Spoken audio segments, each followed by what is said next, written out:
Hello, everybody.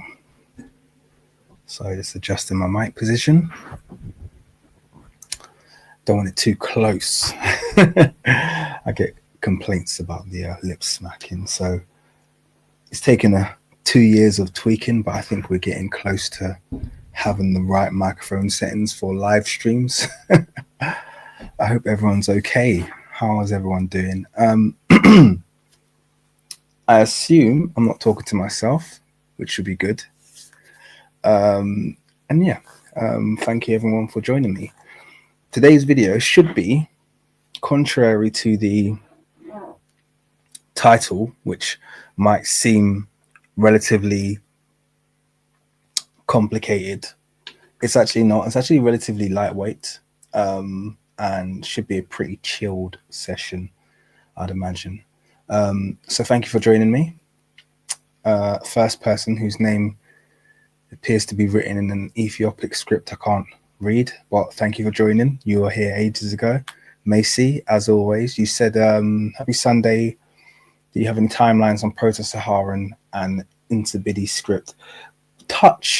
We'll touch upon them very lightly. Because there's so little data on either of those scripts, it's hard. I know you're probably aware of the archaeological difficulties with those two scripts. And it's interesting because I'm glad you brought up Proto-Saharan, because Proto-Saharan is interesting because Proto-Saharan is one of the things that, in my view, dismantles the Mesopotamia was first timeline, which is actually something that I'm going to be touching on today. Because in the ancient Egyptian script, we clearly have, or writing system, I should say, we clearly have a language that was founded on the inscription of pictures.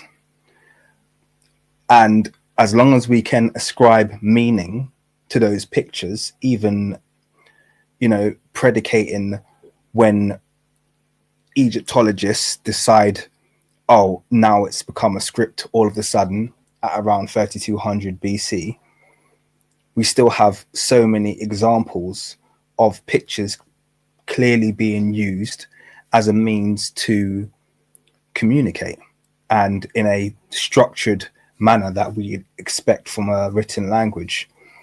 But it's not the Cabal agreement date of 3200 BC, which I'm sure they only push because they want Mesopotamia to be first.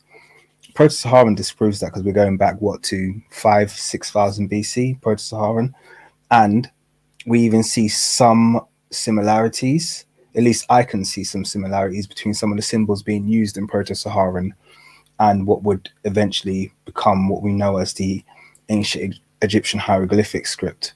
So why isn't that accepted? If it was the other way around and they saw their little triangular cuneiform scratchings dating back, they would they would push the date back as far as they could.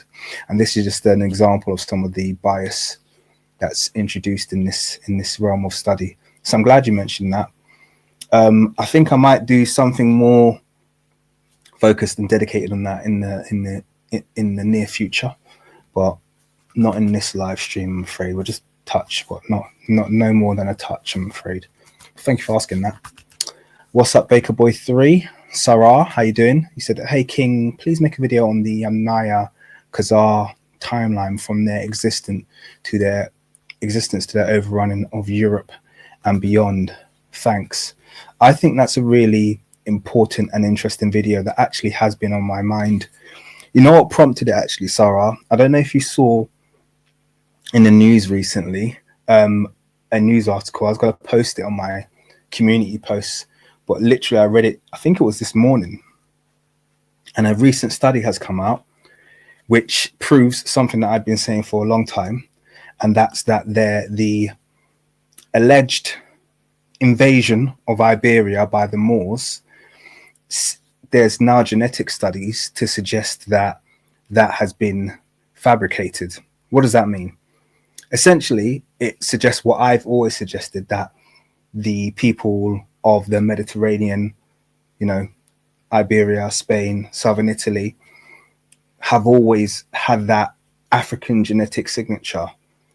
And what you likely saw was a conversion to Islam as opposed to a complete swapping of the population. What's more interesting is that in this study, they said the only time that a bottleneck or a population replacement occurred was in the 1700s. Now, obviously, you know what Eurocentrists are like. They're spinning on their top, doing their best to try and spin this narrative to their favor. Say, oh, well, you know, what this proves is that, you know, the Moriscos were likely replaced, you know, they were Arabs. And so now they're extending the Arab and North African timeline beyond the date of the invasion. They're saying, no, these people have always been the same. There was no kind of like invasion and swap replacement of these people. Now, you and I both know that North African and Arab are just copes for the word Moor. They're essentially admitting that the Mediterranean basin was populated by Moors, by black people, by Africans, all the way up until 1700. That's what this new study that they've released seems to be suggesting. Now, obviously, you know how they like to spin it. This is, and by the way, the reason what this highlights is the reason why they've been pushing this new narrative now. I don't know if you guys had noticed, but they're now trying to push this narrative that the Green Sahara is a Caucasian thing. I kid you not. I kid you not. The Green Sahara, yeah, that time when all Africans were located in the Sahara before they spread to their various different African kingdoms. The Green Sahara is now a Caucasian thing, because apparently even the Green Sahara, black people weren't able to cross it. We were sub-Saharan before there was a Sahara, according to the Eurocentrists. Yeah, according to new Eurocentrist science, black people were sub-Saharan before there was even a Sahara. Even though in modern times, the only people who exist in the Sahara are black.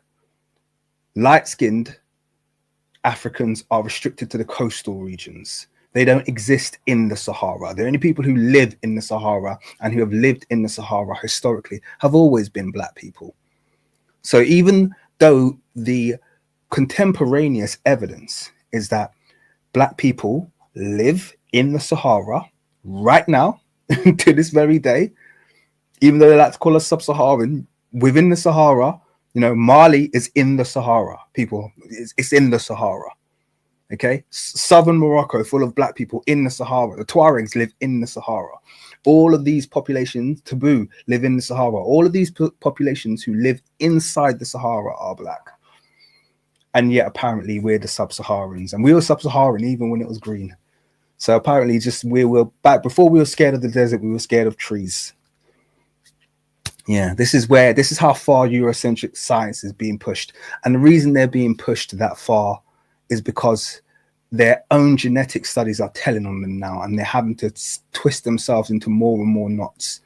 Soon, black people are just going to be one tiny little tribe, one tiny little tribe on the somewhere in between the, you know, somewhere in between the San, the Twa, and the Yoruba. There'll be just a little, and that will represent all black people, but everything else will be white. That's kind of where they're going with their modern studies now. You know, they're just trying to claim everything. It's pathetic, if I'm going to be totally honest with you. It really is pathetic what they're doing. But anyway, I don't know if you've seen that study, anybody, but yes, I've always pushed that one of the things I've always said is the Reconquista that they've sold to the world, this idea of Reconquista was a 19th century invention. It didn't exist before. It was called the Crusades contemporaneously. They knew it was called the Crusades. The Reconquista was sold alongside this idea that there was this big, massive invasion of Africans that took place, and now we've kicked them back out. That's an invention, a recent invention. It was the Crusades. When they were doing the Crusades, they realized we were kicking out the people who have been here all along. And now, finally, it seems genetic studies seem to be proven and supporting that. So I don't see how I'm going to avoid having to address this somehow or another. But yes, thank you for that Saran for putting me on that that rant. Yes. Let's go on. Boom, boom, boom, boom, boom, boom, boom, boom. We were on a live the other day, weren't we, Sarah? And I think it was True Black's live, and I was talking about your name, Sarah. I was talking about the fact that Sahara, its ancient, well, it's not ancient, its medieval name was the Sarah, and it's where we get the term Saracens from, kin of the Sarah, people of the Sarah, essentially. And how that's, amongst other terms, have been spun in modern times to mean Muslim when it never meant Muslim historically. It was just a ethnographic demarcation of a people. But yeah, Yodon, thank you for joining. Nice to meet you. Raleigh, how you doing? Hope you're well. Patrina, good to have you as always. TKM, 5000 BC was a timeline I had for Proto-Saharan script. Yeah, that's around the same timeline that I had. I think we're up against it in terms of proving it as a script. But when I say up against it, I mean, it just means we have to, if you've got any really good research on it, I'd like to see it. But I think it's going to be another one of these areas that we're going to have to trailblaze ourselves as kind of like African independent researchers and scholars, because I'm sure it's something that they'd like to ignore. Yeah. Boom, boom, boom. So Sarah, yep, I agree with you regarding the Iberian DNA. Going back long before, well, it seems like it's just been contiguous since they're basically saying it's contiguous with the Ibero-Mauritians, which really just, you may as well just place them as the original population at that point, which is, yeah, there you go. Patrina says she's seen it. Miles, Prasinophobia is fear of the color green. Interesting. Not sure why you put that there, but I appreciate the piece of information. Darth Skywalker, it's insane because they found Jabal Rude remains and did a reconstruction of him. We've been in this planet for at least 338,000 years. I've been watching some really interesting, reading some really interesting articles about how far back human beings go, and it's really interesting. And the fact that we might be, someone, I think there was another kind of like archaeologist who said we might be cycling. It's very possible that we're cycling because of the length of time it takes for material matter to degrade. One of the reasons, and this is overlooked by archaeologists, one of the reasons why the archaeological record doesn't really pick up stuff kind of like beyond 10,000 BC is because you get rapid degradation kind of beyond those kind of dates. And so that's when even things that are made out of metal and stuff will degrade and basically, biodegrade and essentially disappear after long enough. So we're expecting to kind of say, okay, well, if we know how archaeology works, you're just kind of, you're digging through layers, and the layers represent dates and times, and they get into certain layers and they're like, well, there's nothing here. Well, some archaeologists are arguing that the reason why there's nothing there is not because there was nothing there, not because there wasn't an advanced society, but possibly because everything has kind of like gone through that has recycled and gone through that cycle of degradation, and kind of like formed into different types of different materials. It's interesting. It's a very, very interesting field of study, something that I didn't consider. But it kind of coincides with the fact that they keep pushing the fact that we, as human beings, we haven't changed that much in the last several hundred thousand of years. So there's no reason why we haven't kind of cycled through these kind of periods of knowledge, which is very, very interesting and quite exciting. Obviously flies in the face of conventional archaeology, which actually, I know you guys want to get started on this topic, and we will do, but it actually is another bit of a side note on my latest video. I don't know if everyone's watched it here. I really did an R before dropping that, because I actually I did a video responding to another creator called Milo Rossi, Mini Minute Man, and I had desired to respond to one of his videos, regarding the pyramids a long time ago, because I just didn't like the way he spoke about them. And I think less him, more his community are so derogatory about the pyramids. Because I get what you're trying to do. I get you've got this channel and you're going to kind of go, you're kind of saying, oh, you know, ancient aliens, it's a nonsense. Fine, I'm okay with that. Stop trying to take credit away from the Egyptian. I'm also really on line with that. But then you do that by then saying, and there's nothing special about what they did. That's kind of the messaging behind it. Any civilization with their head screwed on right could have created these things. And that's why I go, oh, no, disagree there. Disagree. These are special, okay?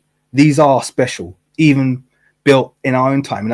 I've heard not just him, but I've heard another archaeologist say that with our modern technology, we wouldn't have any trouble building the pyramids. And I'm like, no. First of all, to be clear, the people who make these kind of claims have no background in, and here's the important thing, I'm not going to say archaeology, I'm going to say construction. Because if they spoke to people who were in the field of construction, yeah, they would not make such ridiculous and stupid claims. They see big machinery and they go, oh, look, we got a trucker 656 and blah, blah, blah. And they think that because we've got all of this big honking kind of like crane material, it'll be really easy to make. And it's like, no, you are wrong. You are not involved in construction. And one of the comparisons that is made, they'll say, well, look at this. We've built the Burj, and they'll show a picture of the Burj Khalifa, for instance, in Dubai. And they'll say, you know, we've built this. Of course, you can build the pyramids. This might surprise some of you now, but let me share something with you. Far easier to build the Burj than the pyramids. Far easier. And let me give you a few reasons why it'd be much easier to build a building like the Burj and the pyramids. First of all, the size of your largest piece of material. Regardless of how big that the Burj is, and we know it goes like a mile, like a kilometer into the sky or something. Regardless of how big that is, the biggest single piece of material you're going to use in a building like the Burj is going to be the steel trusses. Those are going to be the biggest things that you use. Okay, your steel trusses and your RSJs. Those will be the single big, and they're not going to exceed, even in a building that tall, they're not going to exceed 30 tons. That's like the biggest. So the biggest one you might use would be a 30-ton steel truss. Okay. The Great Pyramid of Giza, the largest granite blocks that are in the center of the Great Pyramid of Giza, are 80 tons. Okay, 80 tons. So considerably heavier. Now, do we have the means of carrying these kinds of materials? Absolutely.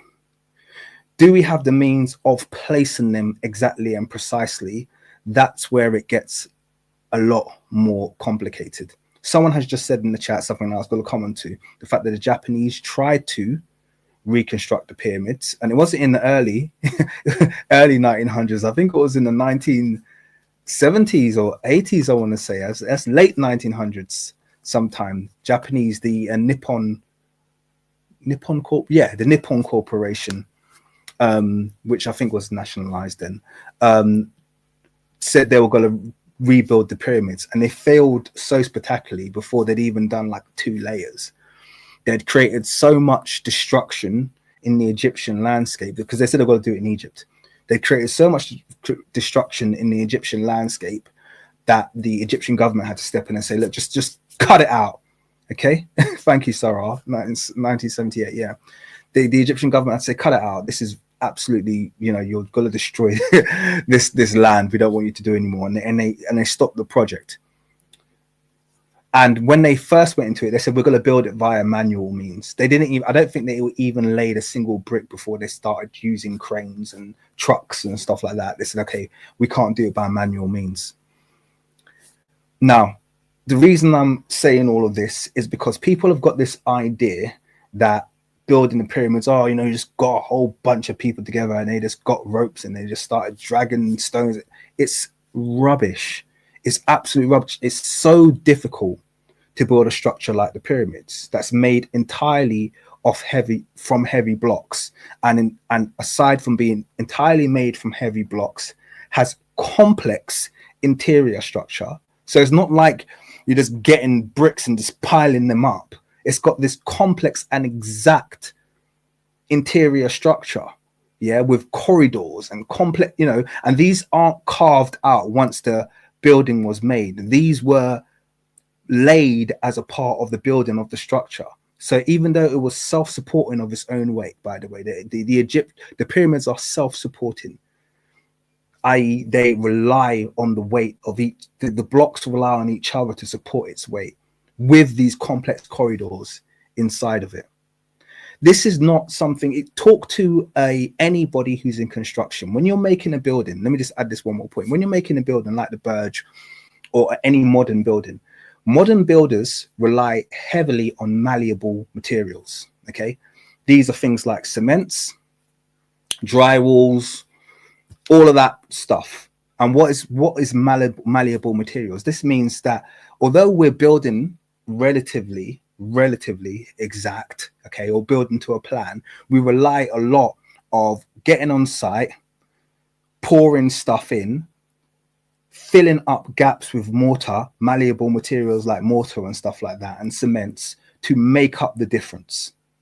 Okay, the Great Pyramid and the pyramids on the Giza Plateau have no such thing.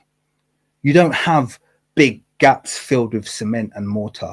You have massive stones, 80-ton stones, 2, 3, 4 meters long, that are pressed together so exactly that you can't slide a credit card between them.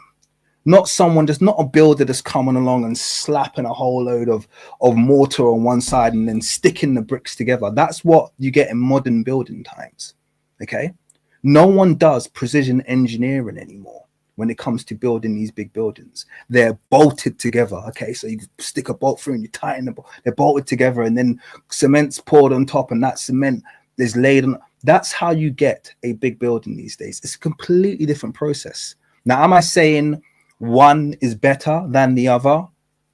That's not what I'm here to say. My point is the attempt to oversimplify what was done in terms of the building of the ancient pyramids really irritates me, because it shows me that people have absolutely no idea the way building works. They have no idea, you know, how construction works. Because if they did and they saw how these pyramids were constructed, they'll be like, bloody hell, how did they do this? This is impossible. Like the amount of precision that's required is beyond even in this modern day.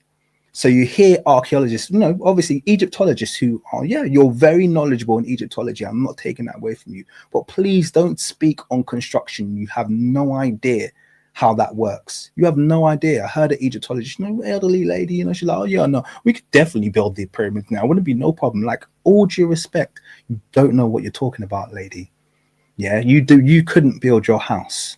You couldn't build a single story of your house. Talk to someone in construction and ask them how easy it is to create a self-weighted building made with nothing but 2 to 80 ton blocks from ground to top, with a complex corridor system of corridors and chambers inside it, hidden corridors and alleyways, and ask them how easy that would be. Yeah, with no mortar. Yeah, with no mortar, just kind of like self-weighted. Ask them how easy that would be, and see what they come back to you with. Yeah, it's really important.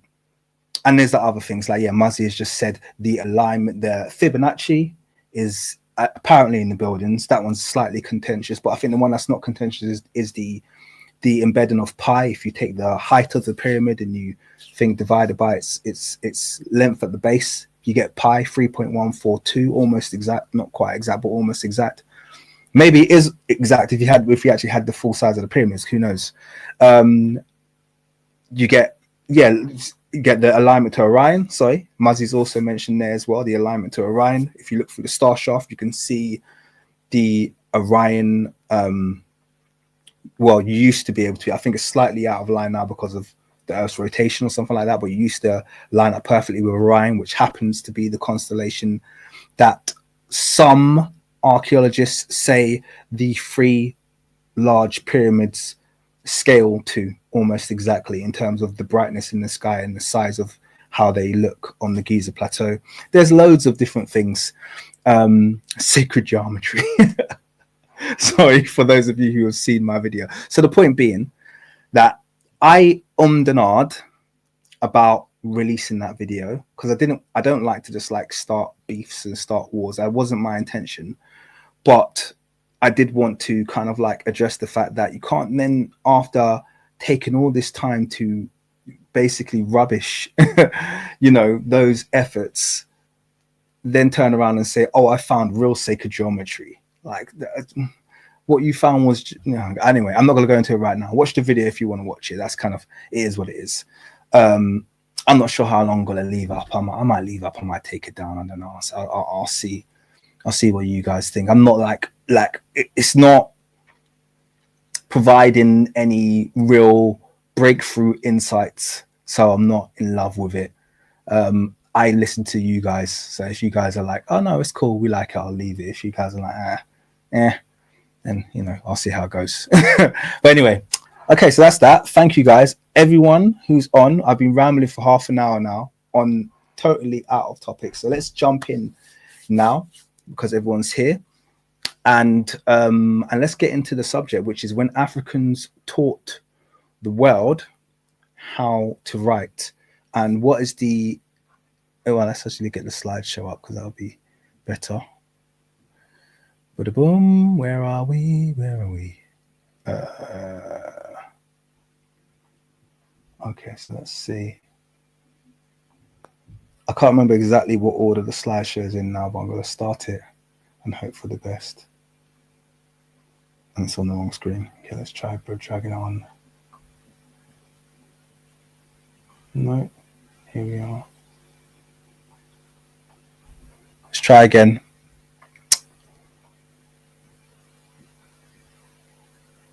All right, so let's kick off. So like I said before,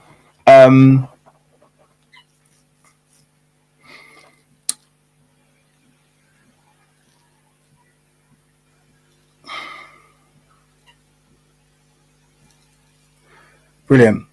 Yeah, let's start. So African invention of writing. Don't ask me where this piece of art from. It's AI generated. I just wanted something cool and visual to look at.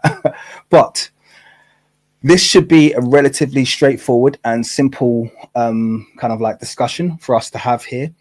And someone, for those of you who have just joined, there's 136 of us in right now. So thank you, all of you who are here. Those of you who have just joined, someone did ask me, Macy asked me early on if I'm going to be touching on Insibidi and Proto-Saharan, not extensively, not on this particular live stream, but I do feel like it's going to be a topic that I'm going to revisit probably in the near future. But this one is just quite high level understanding that writing as we know it was introduced to the known world by Africans.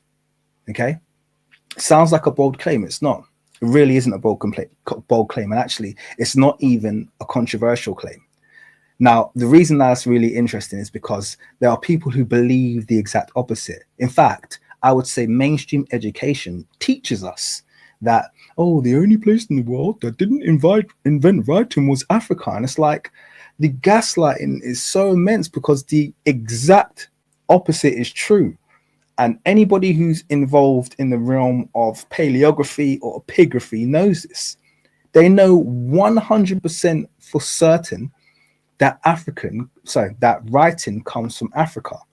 And I'm going to show you and prove that beyond any shadow of a doubt. Not that it takes a lot of proof, because all of the evidence is known evidence, but they bank on the fact that you don't know this.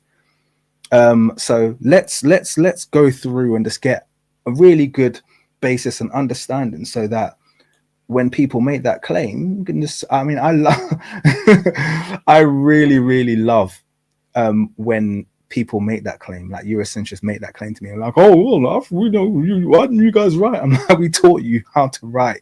You wouldn't be writing if it wasn't for Africans. That's a fact. That's an actual fact. So I love bringing that up. It's like, yeah, do you want to do this? We'll put, I can pull up the receipts. I'll take you through your A to Z, letter by letter, and I'll show you what African symbol you stole. Well, you borrowed that from. So let's start anyway. So here's the claim. Africa is responsible for inventing writing. Okay. That's the headline. And I want everyone to know that. Yeah. They taught most of the known world how to write. It's been proven grammatologically, and it's no secret to paleographers and epigraphers. It's a known fact. Okay, known fact. Africans invented writing. Not only, and it's not just the invention of writing, by the way, it's also the spread of writing. So not only just the invention of writing, but also the proliferation of writing throughout the known world, i.e. creating a system of writing that was useful and reusable for the rest of the world. And it's really important that people understand that this, as an invention, came from Africa. Okay.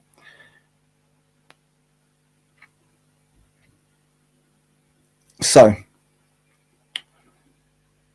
in this study, we're going to look at the different types of writing systems that are available. Okay, the different kinds of writing systems that exist, get a bit of an overview for what the differences are. And after we've got a good overview of what the differences are, we're going to kind of dive in to the African origin of writing. All right. And then we're going to see it really isn't something that I have a problem discussing with anyone, because it's like it's you can't dispute it. It's almost indisputable. Okay. And it's accepted, and it's widely accepted by people who know this field. Now, I've listed the five kinds really of different, I want to say alphabets, but alphabets are alphabets, but the different kinds of writing systems. I've listed the five here. Now, a lot of the resources I use, this is going to be a moment of transparency for me. A lot of the visual resources you're going to see in today's presentation, I've taken from a site, or at least a channel called Useful Charts. Useful Charts did a really good couple of videos on this topic, and I saw the resources and I thought I just might as well use these rather than reinvent the wheel, since they're only going to tell some of the story that I want to kind of convey to my audience. They only went some of the way. They're not going to go as far as I will in terms of making the links, but the links are known. What you'll find is, and I bet you most of you have done this. Most of you have done the kind of whole, let me watch a video about who wrote first, and everyone around the world agrees Mesopotamia, Sumeria civilization came first, and they were the first to write. We have very little evidence that writing came first from Mesopotamia. Okay, very little evidence. And when I talk about evidence, I'm talking about real evidence. I'm not talking about the false evidence. And false evidence is, hey, look, we found this clay tablet, because all the Mesopotamian scripts are on clay tablets. So we found this clay tablet with these markings on it, and it dates to 3300 BC, and it's the oldest known form of writing. However, we have much older examples of the Egyptian writing system, which we know is based on pictures, that are ignored because they haven't been laid out in a certain way that it's kind of like favorable to researchers. And you're going to see why the Mesopotamian writing system isn't compatible, or should it even be a contender for an original writing system. We'll come on to that, because it's missing some of the things that you expect to see. Okay, there are certain things that you expect to see when it comes to a writing system being eligible to be renowned as a kind of like an origin point for writing. They have certain characteristics. Now, I don't want to do any spoilers. I kind of want to just take you through this, because I think the way that I've laid out this presentation is probably the best order to kind of take you through the information. So abjads, alphabets, abugidas, syllabaries, and logo syllabaries. And actually, one of the interesting things that you've got to know is that there's only one language historically that comfortably covers all of these areas, and there's a reason why, and you're going to know that as we kind of go forward. So let's or script, I should say, not language. let's move forward. Actually, in fact, on that note, let me ask you guys a question. Because someone tell me the difference between a script or a writing system and a language, because this is actually quite important for us to have a little high level discussion on, because sometimes people do get the two mixed up. So how would you define the difference between a writing system or a script and a language? And I want to see what kind of answers you guys give me before I move on to the next slide, and we'll kind of like dive into each of the different types of writing systems.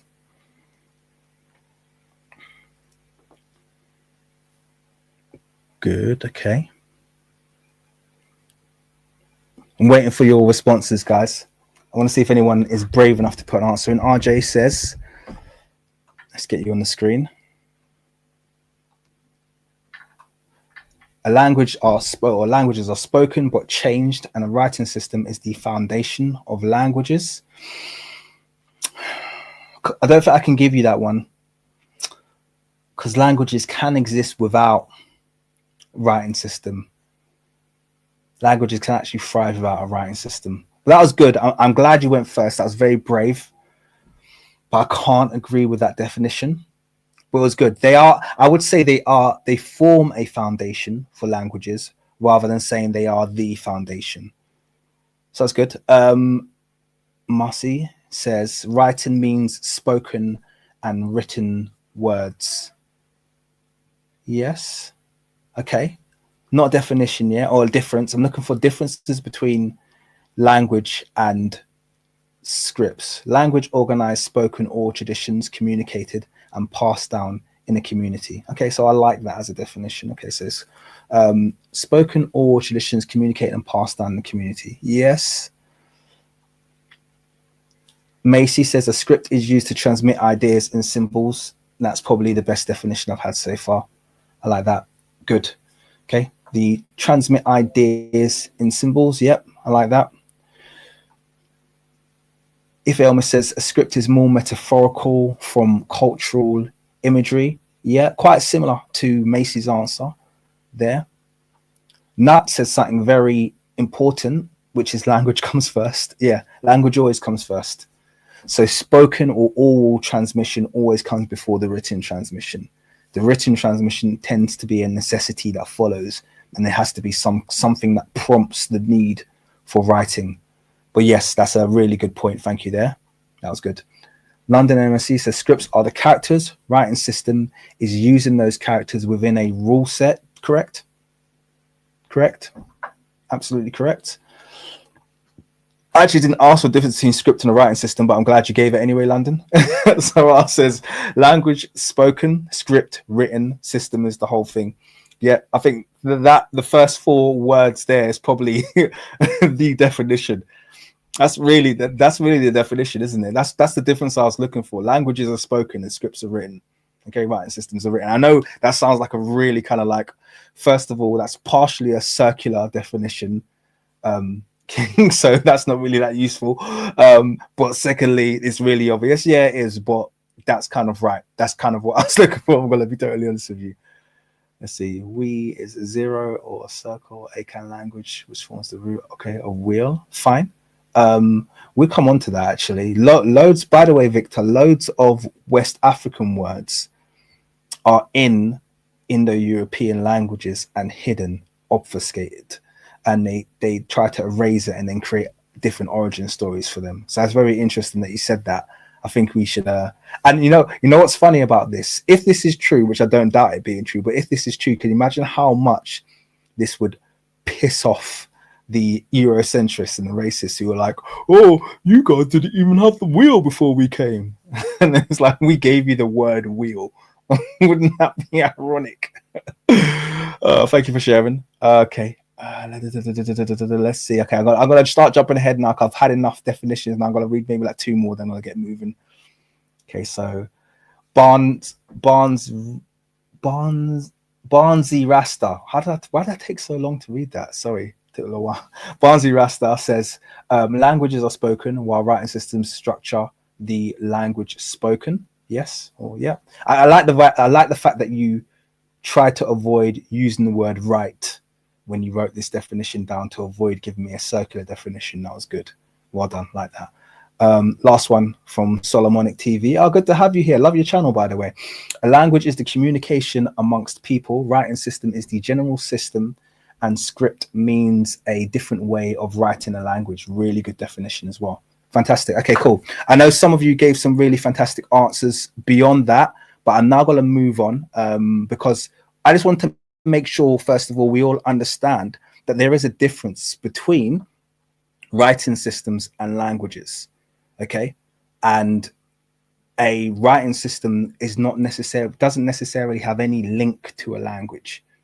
Okay, it doesn't have any link, doesn't necessarily give you any clues about the language's origin, how long the language has been spoken. In fact, it's been known in recent times for languages to go through multiple different writing systems. Right now in Yoruba, for instance, we use the Latin writing system.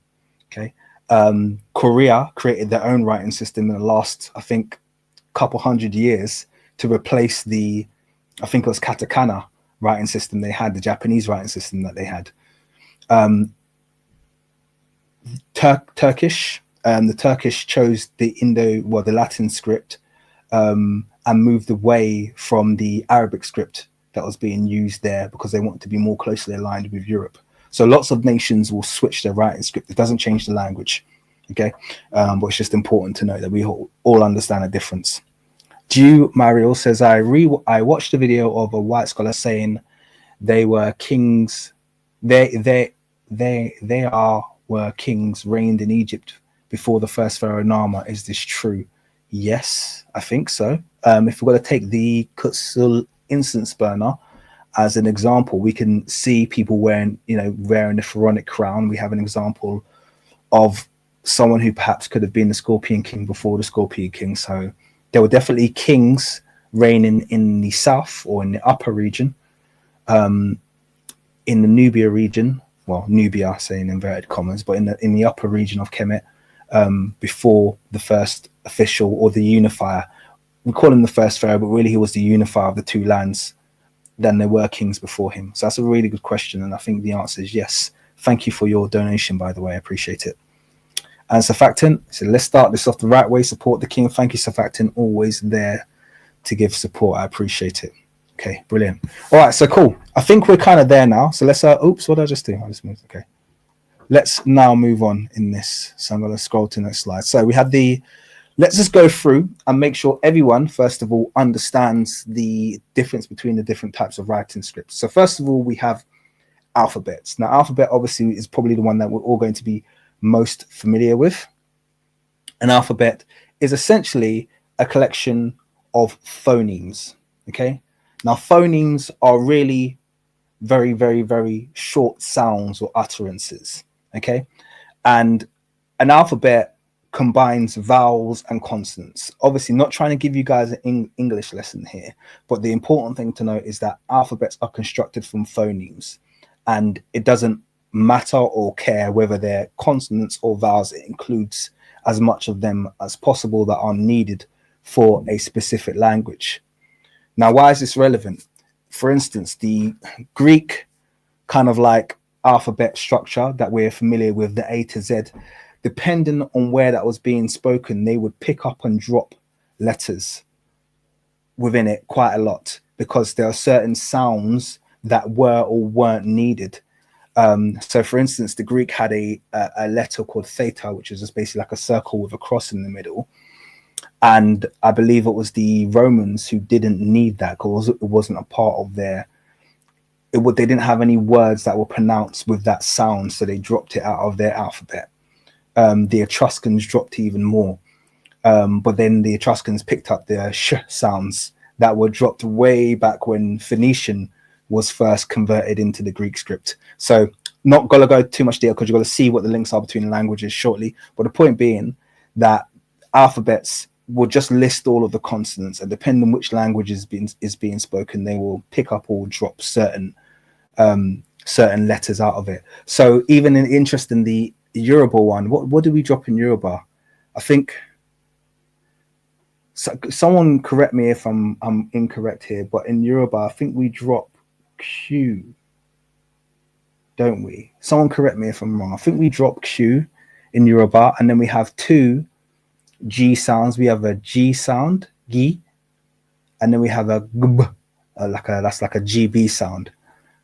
So we add an additional one. And then the P sound that we have in Yoruba is completely different. It's a really strong like P, like a it's like a really, if you hear a Yoruba saying like pada or something like that, so it's a really big sound we have for P. So yeah, it all depends what your goals are, what your needs are for the language, depending basically, which will determine how it's being pronounced. So yeah, alphabets. Anyway, I don't think we need any further description about what an alphabet is. I think we all understand what an alphabet is, so we can kind of move on from there. Abjads. Can someone tell me what the difference between an alphabet and an abjad is? I know someone knows already. I'll ask anyone in the chat to see if they know the difference between an alphabet and an abjad.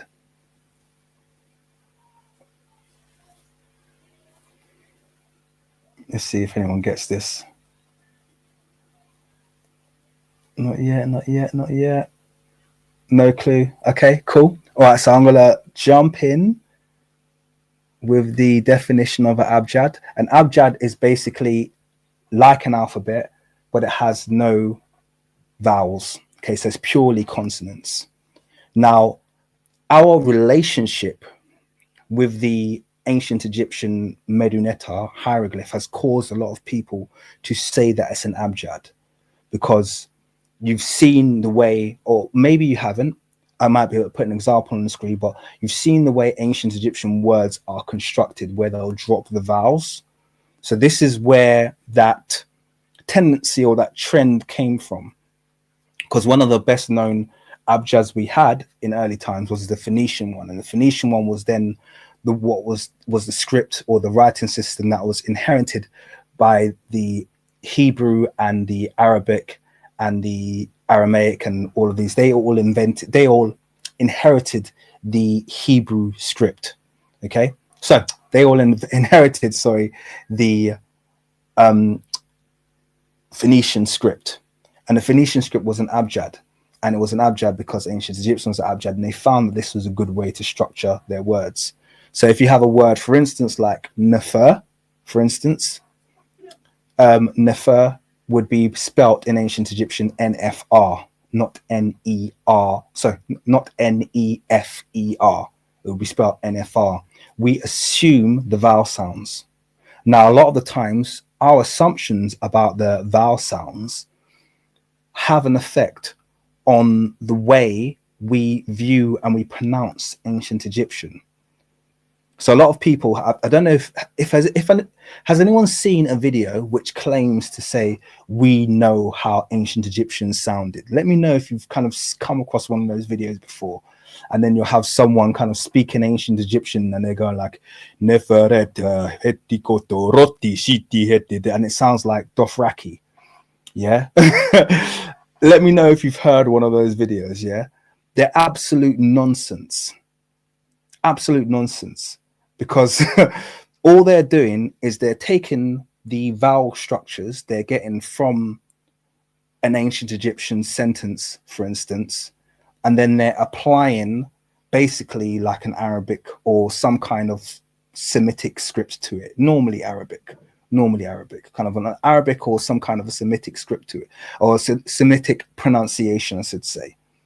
And they're assuming that the vowel sounds that exist between these words are the vowel sounds that they would use, as opposed to the vowel sounds that perhaps are used in African languages that surround it. And there's loads, there's loads of African languages that are able to actually translate ancient Egyptian. Many, and I'm not going to go into that today because that wasn't the purpose, but we know that the Proto-Bantu languages have a very strong affinity.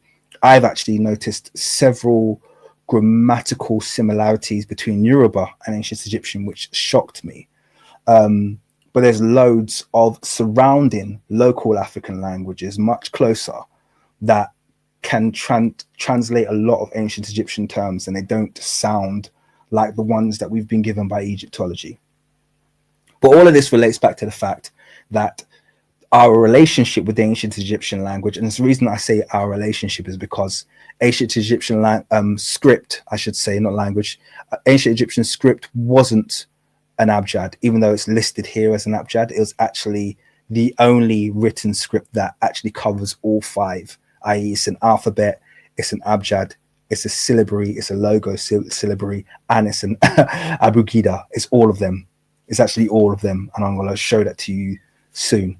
But the point being is that our relationship with it is one of an abjad relationship, and so we just essentially drop the vowels and then kind of guess the rest. So it's quite interesting. But yeah, these are known abjads, and you can see this is where we can start getting also an idea of the line of descent, even though these three letters that are chosen here are not ones that descend directly. I'll show you ones that descend directly soon. But this eagle is what would give you kind of like the strong A sound in ancient Egyptian. So like I said, not a pure abjad, but it's still there. Whereas this kind of head and this language here called Proto-Synactic is this essentially a slightly modified version of the hieractic script. So this really is like, they call it the basis of Phoenician, but really it's just the modified version of the ancient Egyptian hieractic script. So this Proto-Synactic, this was the symbol that gave you that kind of like A sound. This is Aleph, basically, which becomes Alpha later. This is the B sound in ancient Egyptian. This is Bet, or the B sound in Proto-Synactic. Okay, and then you have this kind of like tent, which would give you the G sound, and then this is like Gimel, or a shape called Gimel in the Proto-Synactic, which would give you the G sound. But this tent would also give you the K sound, dependent. So there's a bit of overlap, a bit of confusion, but over time these things evolved into the different languages. But I'm going to show you a much clearer evolution, so don't worry about this too much. This is just to show you the different abjads that exist. So you have Egyptian, Proto-Synactic, Ugaritic, Phoenician, Imperial, Aramaic, Hebrew, Syriac, and Arabic. So all of these scripts generally omit the vowels and rely on consonants. It doesn't mean they don't have symbols for vowels, but it means when they construct the sound or a word, it's very common for them to omit the vowels from that. So for instance, in the ancient Egyptian, they did have a symbol which people have related to I, for instance, which is kind of like the reed leaf. And they had a symbol for A, which is the eagle, which I've just shown you. They had the two reed leaves, which kind of will give you a long I sound, for instance. Now, even though they had all of these symbols, it's very rare that they would be slotting them in between. They had an oo sound as well, which was a little bird or a little kind of like squiggly thing. So they had a few things that we would now classify as vowels, but you wouldn't find them kind of stuffing them between words. When they constructed a word, they would still concentrate on the hard parts of the word, if that makes sense. Okay. So that's just a little bit of an overview there of abjads. Okay, let's move on to the next one. Oop, go up one. Where am I? Yeah, syllabaries. Okay. I'm going to ask a question again. Does anyone know what a syllabary is? Let me give you a quick clue. The clue is in the name. I'm sure some of you will figure it out. What's a syllabary?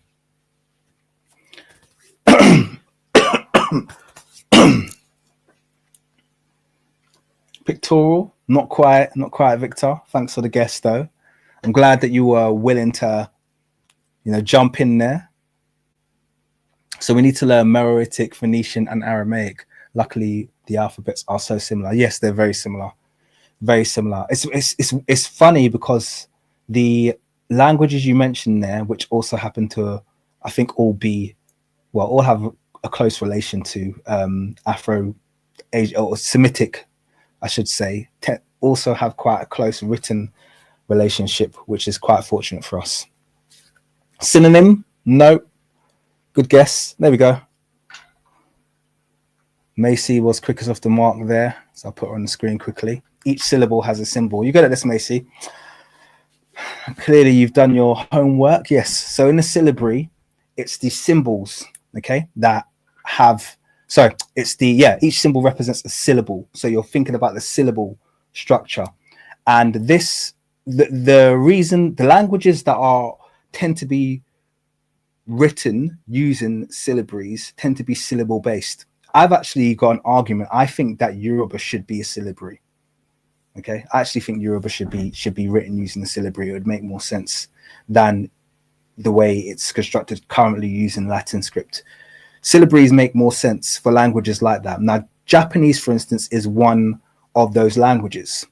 So, if you know anyone that speaks, Japanese and English, perhaps with a strong Japanese accent, you'll notice that when Japanese people are saying certain words, they will they construct their words using syllables as opposed to letters. So they struggle sometimes with, for instance, words that end in a vowel. They'll struggle, so for instance, or even names that end in a vowel. So for instance, let's think about the word milk. Yeah, milk is a very standard Indo-European word. Okay, now in katakana, if they're trying to write that English word out in Japanese, it would become miruki, because they don't really have the standalone L. So it would be like miruki. So it'd be like, so if you speak a Japanese word, they'll be like miruku, or something like that, as opposed to milk. They'll struggle with that, you know. Or there's I used to watch a show called Attack on Titan. It's an anime. Loved it. Best anime ever, by the way. If you want to watch a show, you need to watch that. In fact, I command my whole community to watch that, and then we're gonna have a deep conversation about what that show actually means. But anyway, that's a side note. I used to watch a show called Attack on Titan, and there's a character called Berthold. Okay, and it's really funny because in Japanese, once again, they don't have even though it's a Japanese show, they don't have a way of pronouncing Berthold, which is like a German name. So his name was Bertodo. So that's, if you hear a Japanese person trying to pronounce Bertodo, it'll become Bertodo, because once again, their language is based on this rigid syllable structure. Okay, and it's the same so these symbols here, each one would give you a syllable. So you can see there's like a bit of a table where you have like a and a K there, so that would be ka, or I and a K there, that would be ki, or U and a K there, that would be ku, and so on. But you have these rigid syllables to build up the words almost like a puzzle. Okay, so that's a syllabary, how a syllabary would work. Okay, you'd essentially each symbol represents a syllable as opposed to a single phoneme, which just gives you a single sound. Now, what's also quite interesting is when it comes to ancient Egyptian was also syllabary. Those of you who know a bit about Medunetta will know there are loads and loads of syllable-based symbols in ancient Egyptian. Okay, and remember, with ancient Egyptian, there's a reason why we kind of like this. The last thing to come in the ancient Egyptian language was the phonemes, i.e. the vowels and the consonants. They were the last. We started with whole words, symbols, or logo syllabary, symbols that meant things. And then we came to ideographs, concepts, symbols that meant concepts. And then it would have progressed onto syllabaries. Okay, these kind of like shorter chunks of words, so to speak, ka, ba, ki, etc., blah, blah, blah. So all of these words which have their own symbol. And then it would have progressed to have the alphabet, and the alphabet is obviously the part that we concentrate on, but the breadth of the ancient Egyptian language is so much broader than that. Okay, but yeah, it's just a little bit of an overview there, so we kind of understand. So that's a syllabary. I hope that makes sense to everybody. Yeah, gonna move on from syllabaries now. So you can have a look at this. There's two on the screen. It's Japanese. So we've got hiragana here and katakana here. I'm gonna move on from that now. So we then have logo syllabaries. Okay, so logo syllabaries is Well, let me not answer the question. Let me ask you guys once again. Logo syllabaries. Does anyone want to jump in and guess what a logo syllabary is? What's a logo syllabary? Anyone?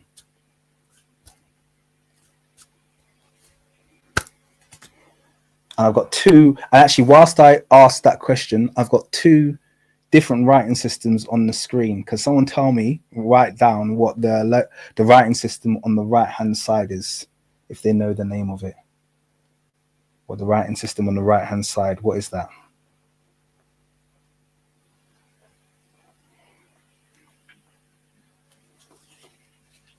Represents an idea.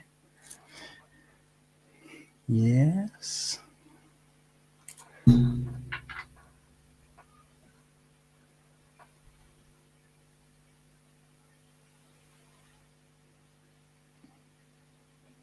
Yes, so we got the right idea from Sarah. Yes, it's Insibidi, or I believed it was Insibidi.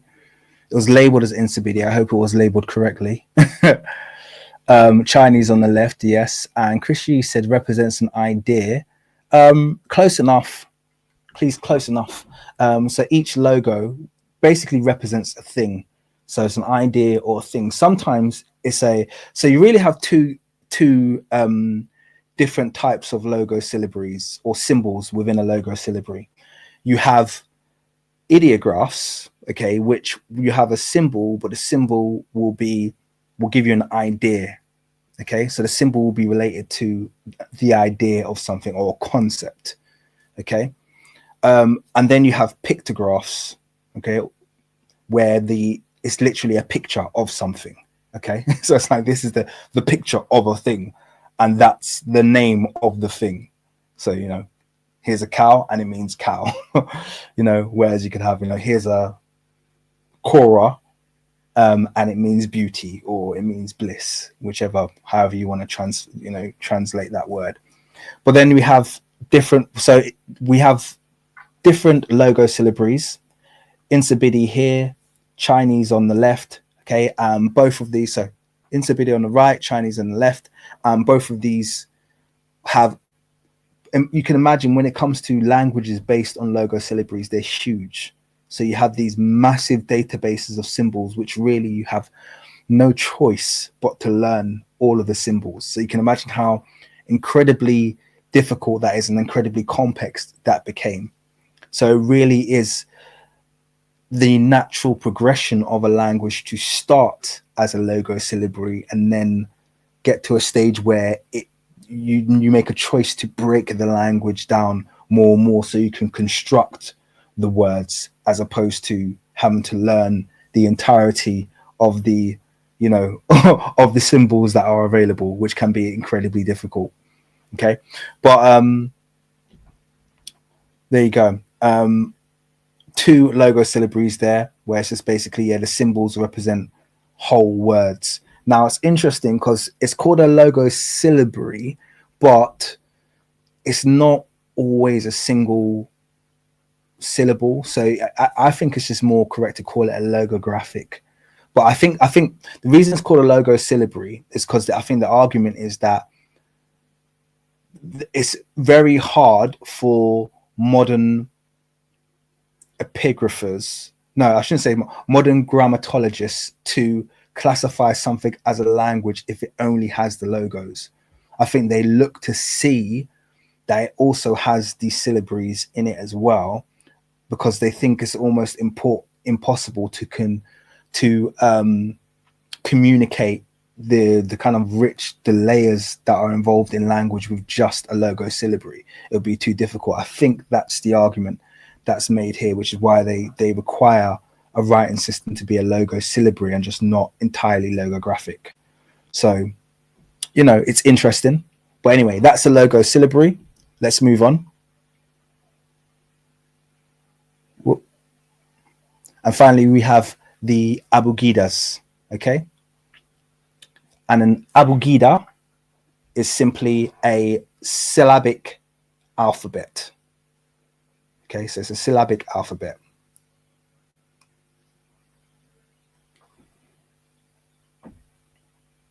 So one of the difference between a abugida and a syllabary. Sorry, get confused with this. Yeah, so the difference between an abugida and a syllabary is the alphabet in an abugida will be based on syllabics and alphabets. Okay, so you get both of them. Right, you get the single alphas, but then you'll have words that kind of like combine the syllabic aspect as well. So you have symbols for syllables and symbols for standalone alphabetics, and they're kind of like crossover.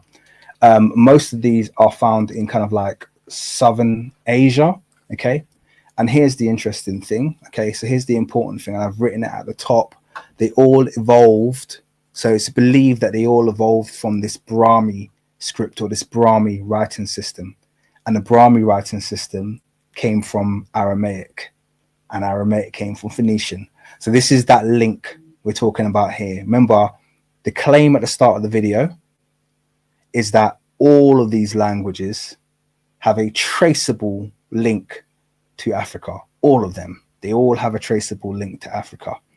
The only one that has a slight standaloneness to it, which is debatable, but I would actually say it has the hallmarks to say perhaps the idea was driven there from Africa, but we have no evidence beyond it being just the idea. It wasn't, they weren't kind of like handed a script which was modified for their purpose like all of these other languages. It's China. So the Chinese do have their own kind of like distinctive writing system. But if you look at the timelines, you could say that the idea of creating a writing system could have come, but it might not have. So I don't want to be like a Eurocentrist and just try and claim every part of the globe, not without a full study going into it, because we all know how damaging that can be when they make those kinds of claims without any kind of evidence behind them. So we'll talk about that soon. But anyway, so those are 5 kinds now. We've now covered the 5 kinds of writing systems, being alphabets, abjads, syllabaries, logosyllabaries, and abugidas. And hopefully, let me know if you guys understood all of those, and just chuck a 1 in the comment. In fact, chuck a 1 and hit the like button if that's all clear and the pace is okay and you understand where we're at the moment. Okay, cool. Chuck a 1 and hit the like. All right, so 1 and a like is what I require from you guys if this is going the right way. Brilliant. Okay, so a few of you. I'm gonna wait till I know that most of you are along for the ride. Okay, then we'll carry on going. By the way, good to have you all here, guys. I think we've got 150 online at the moment, which is good. Excellent. So a sort of 1. Hopefully it'll become clearer. Remember, so at this stage, all we're doing is just kind of like setting the groundwork so that everyone kind of understands what writing systems are. We've defined at least the difference between a writing system and a language. We understand that a writing system can predate a language. That's totally normal for a writing system to predate. Oh, sorry, a language to predate a writing system. Let me get that right. So language predates a writing system, and languages can switch writing systems quite seamlessly, and it shouldn't vastly affect the way the language is spoken, at least not initially, I should say. Not initially, it shouldn't do. Okay. In fact, there's loads of people, there's a bit of in the linguist field, there's a bit of a debate going on in English at the moment, because the English want to switch over to the rune script, which is another one of these kind of like children of the kind of like Greek / Cyrillic script, but it has some characters that'll be a bit more useful to us, because in English we have words that begin with like TH and SH and CH, and there's all these combinations we have to do to get a lot of our pronunciations in English. So they're trying to think about switching over to rune, which actually has characters for these sounds, which would be kind of interesting to see if they end up doing that. But anyway, let's move on now. Let's keep it going. So where are we? Okay, so we're here. So what is a writing system or a script? Okay, so first of all, language predates writing. We've covered that. Brilliant. But But I've put there also language predates evidence of writing. Okay. And this is the key thing. Remember, when it comes to languages, how long languages have been written down, or whether or not people have written scripts or been writing, we base that all on if we can find it. And evidence of writing doesn't necessarily dictate the existence or non-existence of writing. I have to state that very clearly. The reason I'm saying that as an African is because most of you will know, and I know I promised my documentary on this, haven't managed to release it yet, but most of you will know that Africa underwent a horrendous occupation and a process called Operation Legacy, which erased a great deal of our written scripts, of our writing, of our native writing. And in fact, for instance, we now take for granted the fact that we know Africa had these fantastic universities across the Sahel, and produced more books than the entire European continent did within a couple of years from a single city. We know that that's a fact. Okay. Timbuktu was a prolific scholarly area, prolific book writer. However, we wouldn't know Timbuktu even existed had the imperialists got their way. But because books were kept in private libraries, they were kept alive. All the public libraries in Mali and Timbuktu were burned.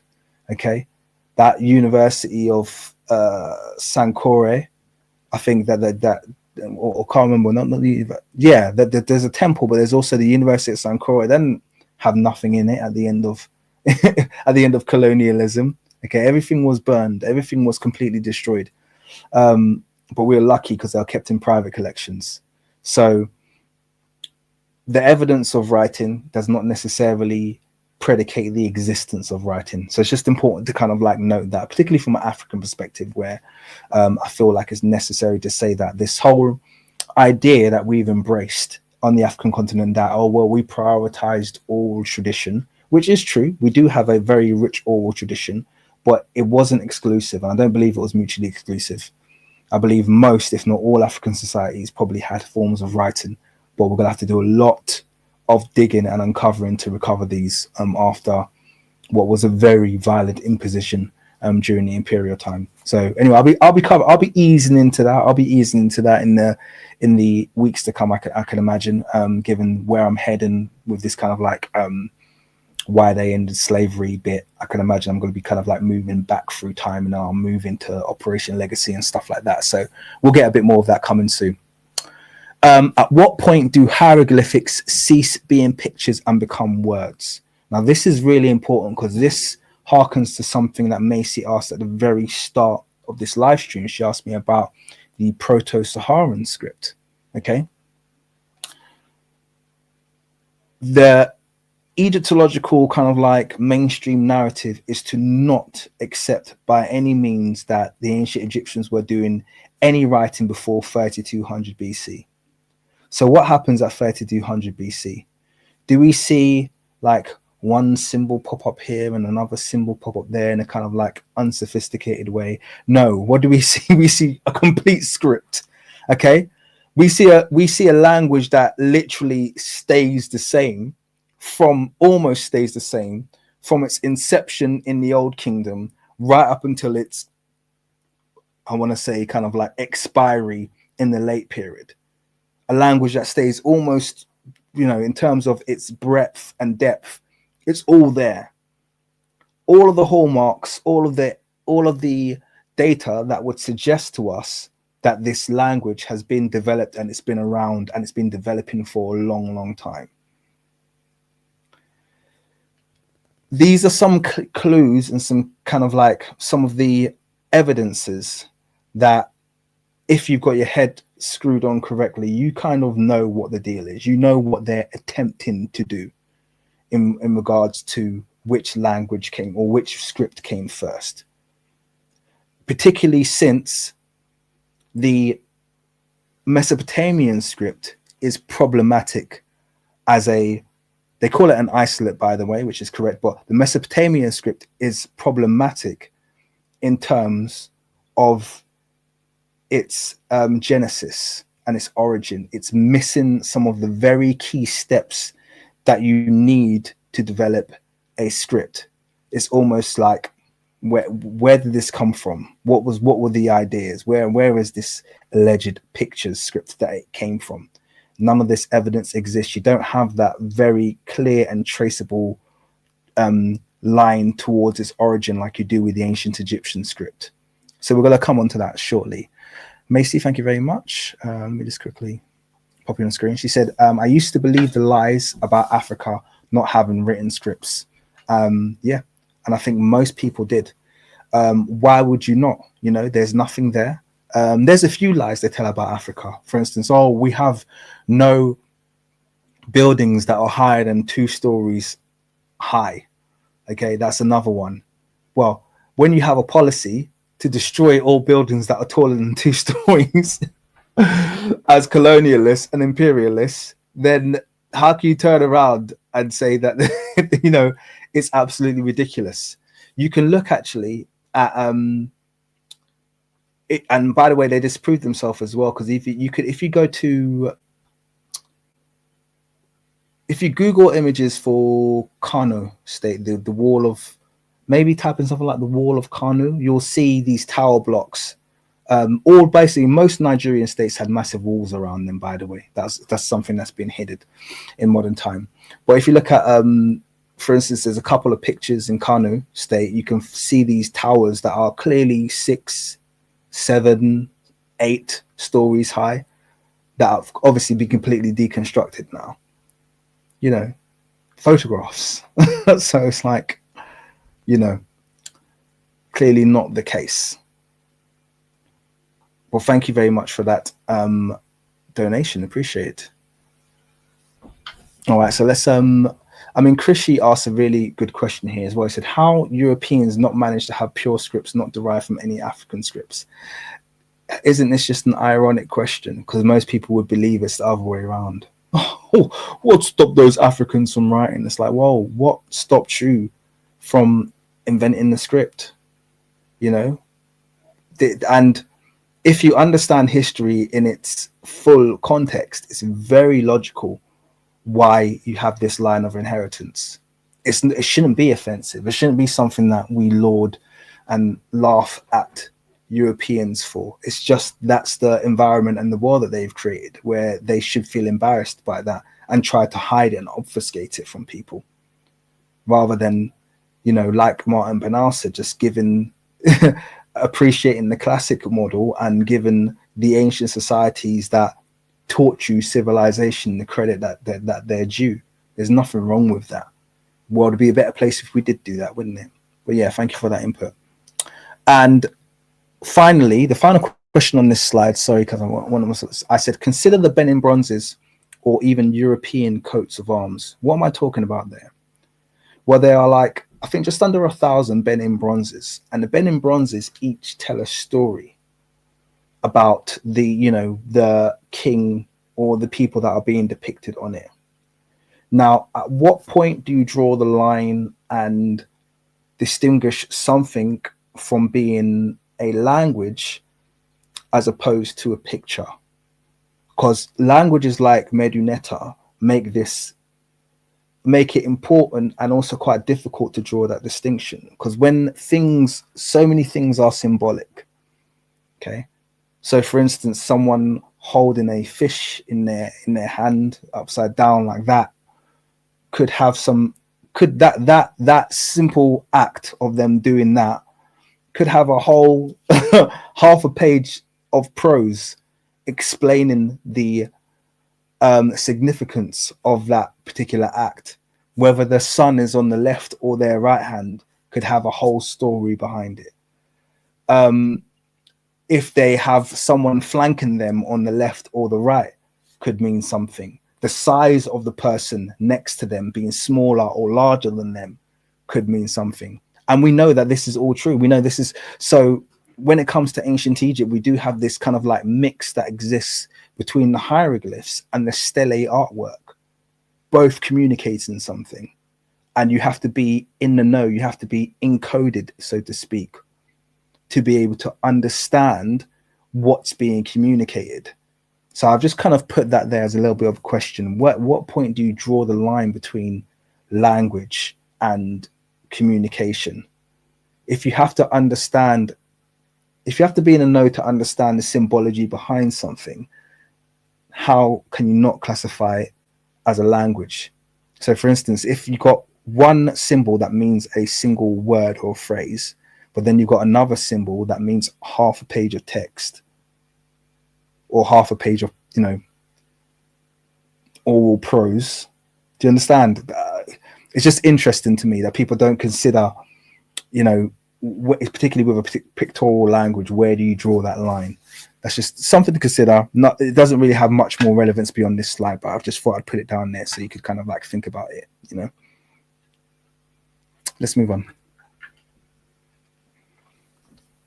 Oh, too far, I think. Okay, cool. So this slide now is going to get really interesting to you guys, okay?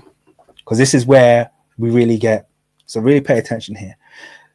Did you know there are only 3, and this is, I'm talking about in conventional paleography now. So talking about in conventional paleography, there are only 3 instances of language creation. So just kind of like tagging on to what someone just said, I think it was Chris just said about Europe not having invented language. Well, that's confirmed by paleographers because they only isolate 3 occasions when a written language system has been created from scratch, i.e. we're going to create something. And these are the 3 examples I'm going to show you, or I'm showing you on the screen. Let's start with on the right hand side. So in the Americas, we have the Olmec writing system, okay? And you'll note that it's pictographic. It's agreed that it's a pictographic system. All writing systems start with pictures and then descend into scripts. So we have the Olmec system. Now, a lot of you are going to be saying, Olmecs, that coincides quite nicely with, you know, this, you know, civilization in Africa, and there was communication. We're going to have that on another discussion, okay? Another day, yeah? We will have that discussion, but we'll have to have it on another day, not today, all right? But I just want to give you these 3. And I know some of you will just go in the comments anyway and be talking about the relationship between Olmec, blah, blah, blah. But I just want to kind of keep it there for now. Next, we have the Far East or China, which I spoke about earlier, the Chinese script. The reason why I'm at this stage, before I've done any kind of further research, okay to say this is a kind of like spontaneous origination. Yes, they could have been influenced, but I don't have enough evidence, so I'm not going to talk about it right now. Is because, once again, it's pictographic, okay? They draw things that are in their locality and formulate words from the things that they draw, okay? So that's another. And then the third one, these are ones, once again, paleographically accepted. I know a lot of you are going to be going, what about Incibidia and this, that, and the other? We'll have to come on to that another day. I'm just talking about the 3 that are, this is where there's no debate. This is what's paleographically accepted. The third one is the one that they call the Egypt Mesopotamia one, where they kind of like both came up at the same time. But here's the problem. Here's the problem. Kemet, or ancient Egypt's writing system, was pictographic. And it was pictographic in the sense that it was local. Everything, those of you who've been on my channel, you already know every single instance of flora and fauna on the Meduneta, it comes from their locality. It comes from Central Africa. Everything about this language to its core is African. Things that they would have observed on a daily basis and gradually written them into a database of symbology. Okay? So we have pictographic. Now, Mesopotamian cuneiform, which is above over here, these scratchings, this is shorthand. It's shorthand. And this to me is an instant disqualifier. The fact that it's shorthand suggests that it's not an origination script. It's an inherited script or it's an influence script, but it's not an original. There's no protocol historically of people creating languages and just starting with a it's like instantly people will go, what the hell does that mean? You just put these 3 dashes at an angle, this, that, and what the hell? How's anyone supposed to learn this random set of scratchings you've put on a tablet? No one's going to learn it. This is not how, scripts work. This is not how paleography works.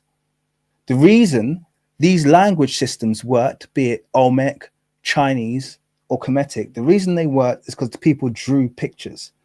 And on a very, very basic level, from the start, everyone was able to understand what the pictures meant. And if they didn't know, they go, oh, well, that's a conceptual. This means this. Oh, okay, cool, makes sense. I can remember that. Pictures. And then after a period of time, they'll want to draw those pictures faster. That's when you start to create shorthand scripts. So that's why hieractic was the first evolution from hieroglyphs. And I've got a slide about that, just kind of taking you through how we progressed from hieroglyphic to hieractic. And then we progressed from hieractic to demotic. Okay, each time making it a little bit quicker. Now, when it came to new languages, or sorry, different places inheriting the ancient Egyptian script, they didn't want to start from scratch with the pictures. Okay, start from scratch. Ironic, isn't it? Considering Mesopotamian languages scratches. But anyway, yeah, they didn't want to start from scratch. Okay, they wanted to start from somewhere. So it's like, okay, well, you've already got names for these sounds, so let's just take those names for those sounds so we can just write down our language. But that's a sign of inheritance. Hence, Mesopotamia's cuneiform script has a problem. Okay, that's just a fact. Mesopotamia's cuneiform script has a problem.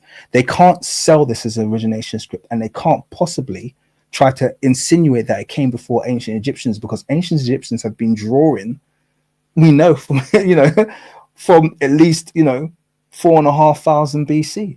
Yeah, we've got all of their artifacts with drawing. They've always got drawings over them. Who are you to say when those drawings became a language or not? And actually, if I'm gonna be totally honest with you, I think they date ancient Egyptian things wrong anyway. I think remember Zahi Hawass already said he doesn't do carbon dating. He doesn't do carbon dating. He goes, the Egyptologists are right, and we've got a relative date based on what they've said. So even a lot of the stuff that they say, oh yeah, this is Nama's tablet and it's this, that, and the other. These things could date much older, and probably do. But anyway, that's the point. The point being that the evidence suggests that our origination scripts are ancient Egyptian, Chinese, and the American Olmec script. Those are the origination scripts because they all start with pictures. Okay, cuneiform doesn't qualify, in my opinion. It's a shorthand script. It just doesn't qualify. I don't even think it's as old as they say it is either. But anyway, that's me going on. Okay, let's just quickly stay on this cuneiform topic really quickly, because most of you will see these videos and they go out and they'll be like, oh yeah, cuneiform. They'll say stupid things like, cuneiform came first and influenced it, and they'll say it with no evidence. Like, no, there's no evidence whatsoever that cuneiform had any influence. They, at most you can say they were both spontaneous. And I would argue that there's plenty of evidence to suggest that ancient Egyptians' hieroglyphics definitely came first. I think they came first. Everything else is a cope. But they have to squeeze cuneiform in there, even though it doesn't have the kind of requisite evidence that you'd expect for a language that has its origination. It has all of the hallmarks of something that's been inherited from somewhere. All of the hallmarks. Let's carry on. Let's just read this really quickly. So cuneiform, Sumerian cuneiform, appears in Uruk, southern Mesopotamia, by around 3,300 to 3,200 during the Uruk the fourth period. Hieroglyphs, first securely dated examples are from around 3,200 to 3,100 BC, Naqada 3 early dynastic. That's what is the accepted. says the near simultaneity is striking, but not proof of influence. So it's like there's the acknowledgement that they both appear at the same time, which I think is cap, but whatever. They both appear at the same time, but they have nothing to do with each other. We know for certain that cuneiform has got nothing to do with ancient Egyptian hieroglyphs because we have the pictures here. You can't get this from scratchings. No one's going to take the scratchings and go, oh, I'll tell you what, let's take these scratchings and start drawing pictures. It doesn't work that way.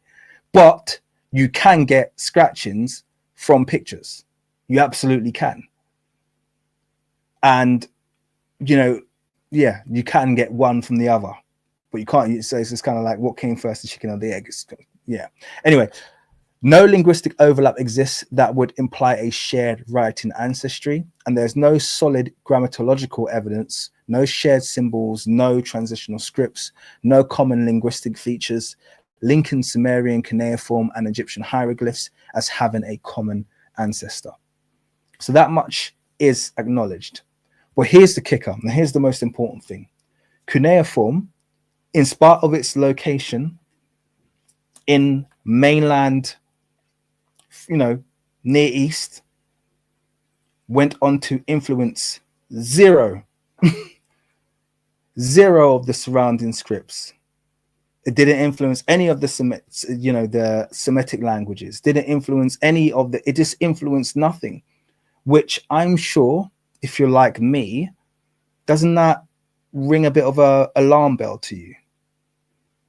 The fact that this first civilization that was supposed to be so advanced and right plug in the middle of the cradle, was it the cradle, the Fertile Crescent, sorry, so to speak, you know, right there, mainland, has no effect, and yet the ancient Egyptian script is the one that goes on to teach the rest of the world how to write. Isn't there something there that you feel like there's definitely something dodgy about the mainstream narrative? Okay. And for those of you who like to push and go, oh, well, the Mesopotamian one came first, this, that, and the other, it's like, well, where's the influence? Where is it? Where is it? Where's the influence? Who did it influence? Why aren't people using modified cuneiform in different places? They're all using modified hieroglyphs. Everyone's using modified hieroglyphs. Why is that? Yeah, it's a very logical question to ask. Yeah. Couldn't have said it better myself, Nerd Large. Couldn't have said it better myself. Let's move on. All right, so. Oh no, my text. Why is my text not showing up? I wonder if I can highlight it. No, my delightful text. Okay, I might have to change the color of that text to make it come back. Give me 1 sec. I've lost some text, but I don't want to go through it really quickly. So just give me 1 sec while I sort that out.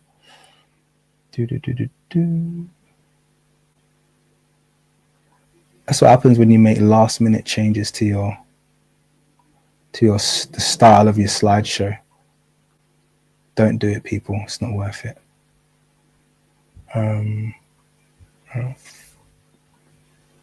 Okay, that'll do.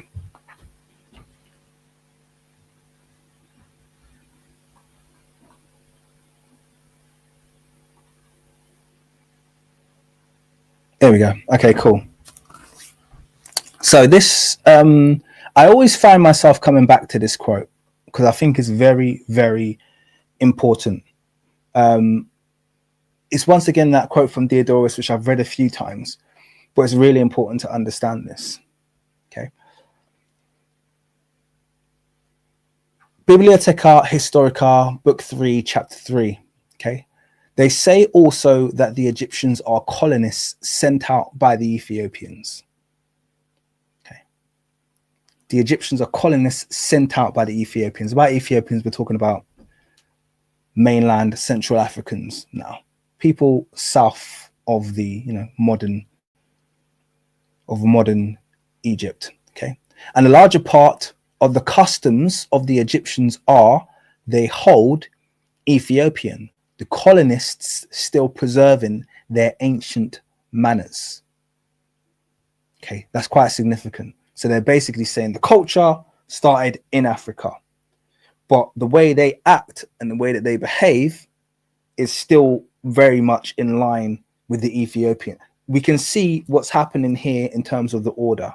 Yeah, Nut says Homer, correct. Yes, it's that kind of like reverence for the Ethiopians, something that obviously we don't have in modern times. People will be like, "Well, the Egyptians colonized Kush and colonized and Nubia and colonized, and it's always colonized, and dragged them slaves from there." And that's not clearly not how Diodorus saw it. Okay, they were the colony, according to Diodorus. They were the colony of the Ethiopians. Let's read on. For instance, the belief that their kings are gods, the very special attention to which they pay their burials, ancestors, and many other matters of similar nature are Ethiopian practices. While the shapes of their statues and the forms of their letters, I'll repeat that, the shapes of their statues and the forms of their letters are Ethiopian. Now here's what's important. How many times did they find, or will they find, hieroglyphs, Egyptian hieroglyphs throughout Nubia, or throughout, say, Nubia, parts that we classify as Kush, and then say, oh, well, this inscription was obviously the result of some kind of colonial activity? Whereas, you know, Diodorus has been quite clear here. Oh, actually, no, that language came from them. Let's carry on. 4, of the 2 kinds of writing which Egyptians have, that which is known as popular, demotic. Okay, so that's the shorthand. We're going to come on to that shortly. That's really like shorthand script that they had. That's what's learned by everyone, or is learned by everyone. While that which is called sacred, that's hieroglyphics, is understood only by the priests of the Egyptians. So if you were Egyptian, by the time of Diodorus, the only people who could read actual hieroglyphs off the wall, yeah, and this is your smash Rockwells, right? Were the priests of the Egyptians. Okay, they're the only ones who are reading hieroglyphs of the walls, who learn it from their fathers as one of the things which are not divulged, i.e., we keep this in the line. You don't tell anybody how to do this. The common people, they can read the script, the demotic script. They can read the shorthand, but they can't. They're not allowed to read the sacred text. But here's the kicker. But among the Ethiopians, everyone uses these forms of letters. Okay, among the Ethiopians, everybody, they're saying the general population all know how to read and write in hieroglyphs. Okay, so I think that's quite significant. Ignored, obviously, but I think quite significant. So let's carry on, because remember, the whole premise of this is that Africans, we know the Egyptians are Africans. It's not the point I'm trying to make, but the entire gnosis of writing was something that was invented and permeated from the African continent to basically enable the rest of the world to write. This is a Meroitic, maybe not Meroitic. It's a Kushite tablet. I'm trying to remember which period it is, but this is a Kushite tablet. And if I zoom in, you'll see that the hieroglyphs used on it are exactly the same as the hieroglyphs used in Kemet. So they're using the writing system. Are they constructing the same language? I'm not sure. I haven't looked fully into this one yet. I haven't had the opportunity to. But all of these inscriptions that you see here, these are found in Kushite territory as opposed to Egyptian territory. So you can see there's a commonality and a continuation of the language there. So I said they find the Ankh in Southern Africa, and there's other things that's true. That's absolutely very true. And there's other symbols they found in Southern Africa as well. I have to look into that.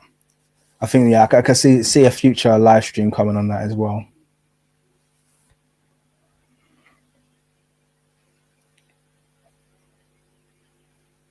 Let's move on. So, oh, didn't I put that in?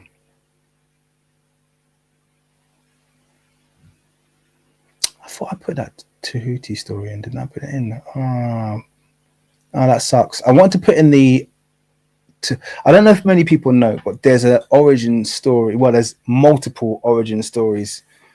All writing, in fact, I'll go up a slide or two. All writing in Egypt, if you look in the texts, it's always related back to Tahuti. Okay, so he's seen as the Netta who is responsible for writing.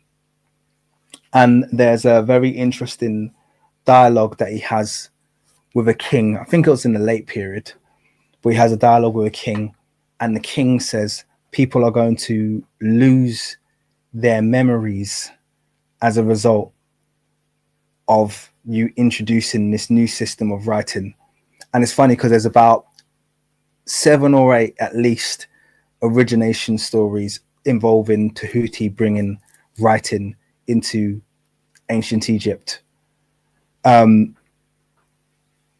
So I did a bit of research, and in terms of totemically, Tahuti has been related to several different cities in Egypt. So he's been related to Abydos or Abtu, as it's called. He's been related to Thebes, but his strongest relation is in Middle Egypt. I'm trying to remember where it was. Dendera, obviously, which I know is in the Upper Egypt, not in Middle Egypt. So he's also been related to Denderan totemically with Dendera, but also in Middle Egypt. I'll have to try and remember the name of it. I'll find it before the end of the live stream. I hope I'll go through my notes. But he's totemically linked with those cities. So he's kind of situated somewhere between Middle and Upper Egypt, or Middle and Upper Kemet, I should say. And he's the one who's responsible for bringing writing in. I was expecting to find out that he was a Cushite or an Ethiopian inherited Netta, but I haven't found that yet. So he's not like Osiris, or at least I haven't got evidence of that yet. But I'm sure you guys will look into it and see if you can find some more on Tahuti. But Tahuti is the one for whom we ascribe the origin of writing to in ancient Egypt. So let's move on. So this is what I was talking about earlier in terms of the progression that we see from Medu Neter, or from the symbology in Medu Neter, to what eventually became the hieratic script, which was the first shorthand script that you can find in ancient Kemet. So you can see here how these symbols progressed to become something like that in shorthand. So we have I'm not sure if this is the Remet symbol here, the Ka symbol here, the U bird here, the M bird here, the reed or the ear sound, and the water or the N sound. So all of these symbols, look how simplified they are in hieratic form. But that's the order of development. And this is why when it comes to the cuneiform origin story, this is what's missing. Okay, this is what's missing. Cuneiform is just handed to us, I'd say, even shorter format than hieratic. So where are they saying this came from? Does that make sense? You know. And I'm sure I had a demotic slide. Maybe I didn't put it in. Okay, so let's move on. I'm just going to actually, we've talked about this already. So the Medu Neter writing system, it has characteristics of an R. So this is quite important. So I touched on this earlier, but I just got to kind of like really drive home this point now. The Medu Neter, another reason we are able to kind of like with certainty know its antiquity is because it has all of the characteristics of all the different writing systems that we spoke about. Okay, it starts off as entirely logographic, then becomes a logosyllabary, then introduces more syllabic words, and then introduces finally its phonemes or its phonetic structure. Okay, so it's gone through all of those points of evolution to become this very full and broad language that essentially the whole world will end up using in some form or another to write down their own languages. That's what's needed. This is why it has this strong line of inheritance, because think about the amount of testing it went through for thousands of years in ancient Egypt before being something that was fit for inheritance for other nations. Why do you think that was chosen as the linguistic line to extend as opposed to, you know, other languages? Why do you think that's the case? So we were talking about pictographic, ideographic, and phonetic. So pictographic being pictures of things, ideographic can communicate ideas and concepts, and phonetic just giving us sounds. Those are different kinds of symbols that you'll find in the ancient Egyptian multi-bet, we should call it. Okay.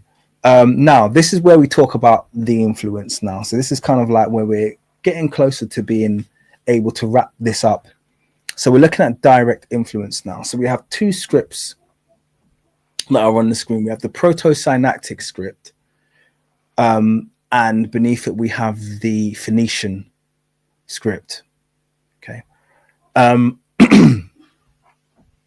The proto-Sinaitic script here is basically really strongly influenced by the ancient Egyptian hieratic script. Okay, a lot of the symbols are almost lifted directly from it. It's not really, it's almost, to be honest with you, I've done my own A to Z conversion, and I skipped out proto-Sinaitic because I didn't think it was necessary. And some of me thinks the kind of like elevation or the focus given to the proto-Sinaitic script is done deliberately to not have the conversation that essentially this just comes directly from ancient Egyptian, because they know that all of these symbols essentially have just been lifted directly from the ancient Egyptian script. Okay, but at least here we can, and some of these they've got incorrect, by the way, because they've got the right sound but they've got the wrong symbol. So I can show you some examples of that. In fact, I'm going to show you some examples. So by the way, if you haven't looked at my video, I've done a couple of videos about the A to Z, and they are worthwhile watching to understand this subject a bit better, so you can see where they came from. So for instance, this, we have A for alpha here. I'm sure you can all see the inheritance of that shape and the shape of the cattle's head, which comes from ancient Egyptian. In fact, I'll just show you an example really quickly of the ancient Egyptian cattle head. So I'm just figuring out the easiest way to show this on your screen. Oh no, I know what I could do. This will take 1 second. Bear with me.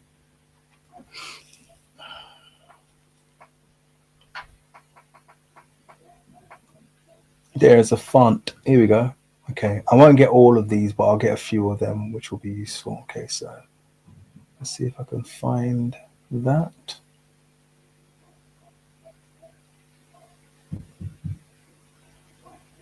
Here we go. It's not exact, but it will do. Why is it looking weird like that? There we go.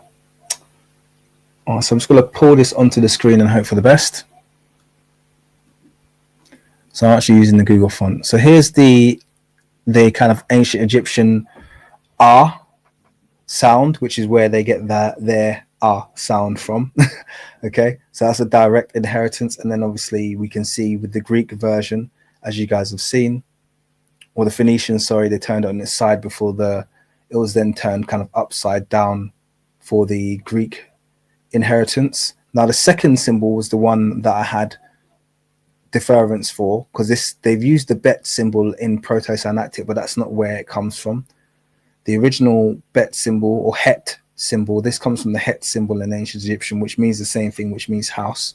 But there's a version of het with an open door that looks exactly like bet, but doesn't have a triangular shape. Gotta try and find it. I can't find it in this font. It's a shame. I can't be bothered to dig into the TLA right now and find the exact symbol. I was hoping I'd have it here. Wish I could draw. Watch my video. I have to say that. Watch my other videos, they're much shorter than this. I got like a 4-1 at Summit, but there's a bet symbol that basically is like this one, but it's square. Okay, it's a square version, and that's where that was inherited from. And yeah, so basically you can kind of see some of them. I mean, I could correct many of these. The D doesn't come from a fish either. The D comes from that ancient Egyptian hand symbol. I'll show you where it comes from. And it actually had the same sound in ancient Egyptian. So I'll show you where D comes from.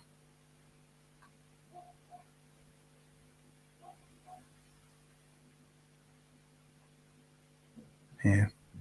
So D comes from this symbol.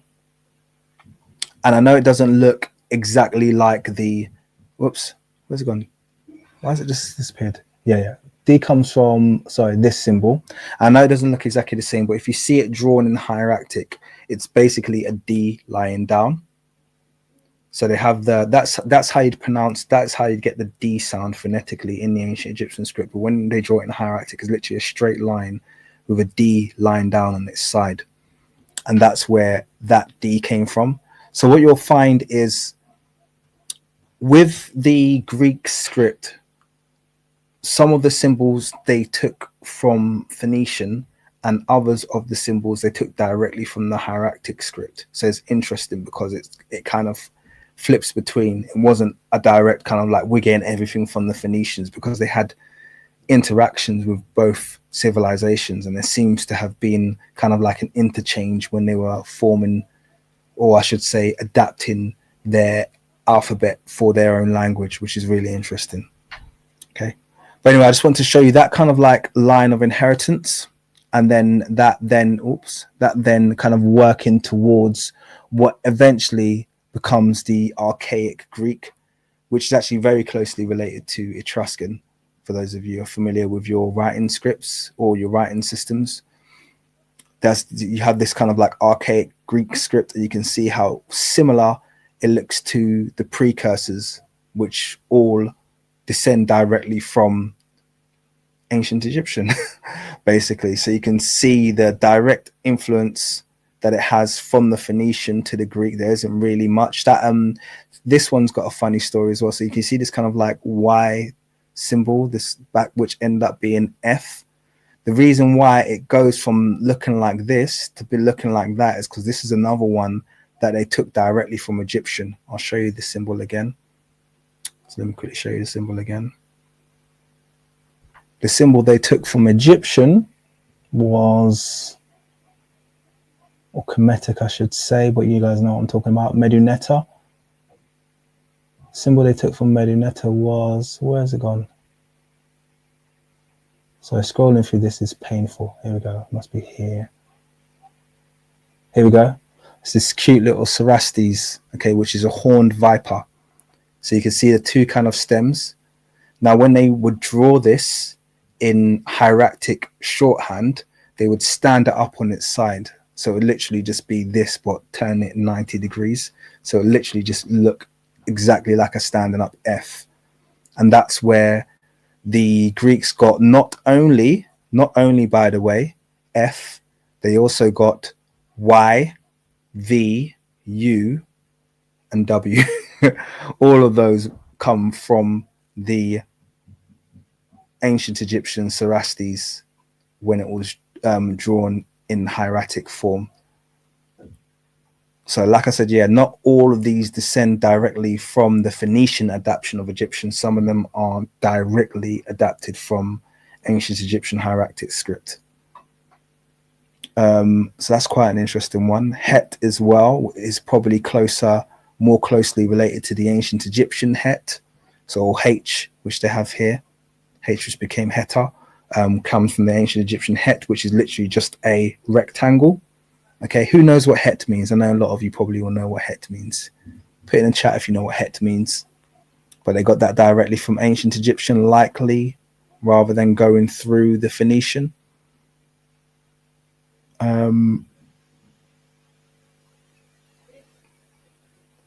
The Phoenician K as well, likely house. Thank you very much, Duff, Skywalker. Very, very quick. Just about beat you to it there, retain ascension. Yes, so Het means house.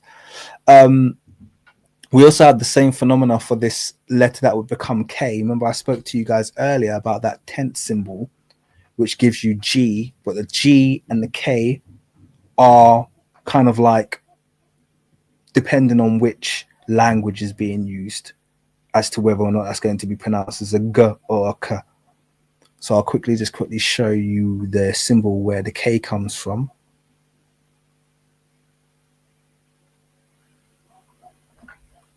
I think it's in here. I hope it's in here. I'm just going to scroll up a bit.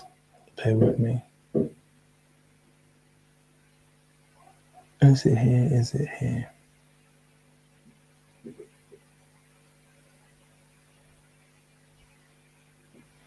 Oh dear. Scrolling through these is very, very painful, I'm telling you. I think it's near the bottom, actually. I do remember seeing it near the bottom. Let's see if I can find it.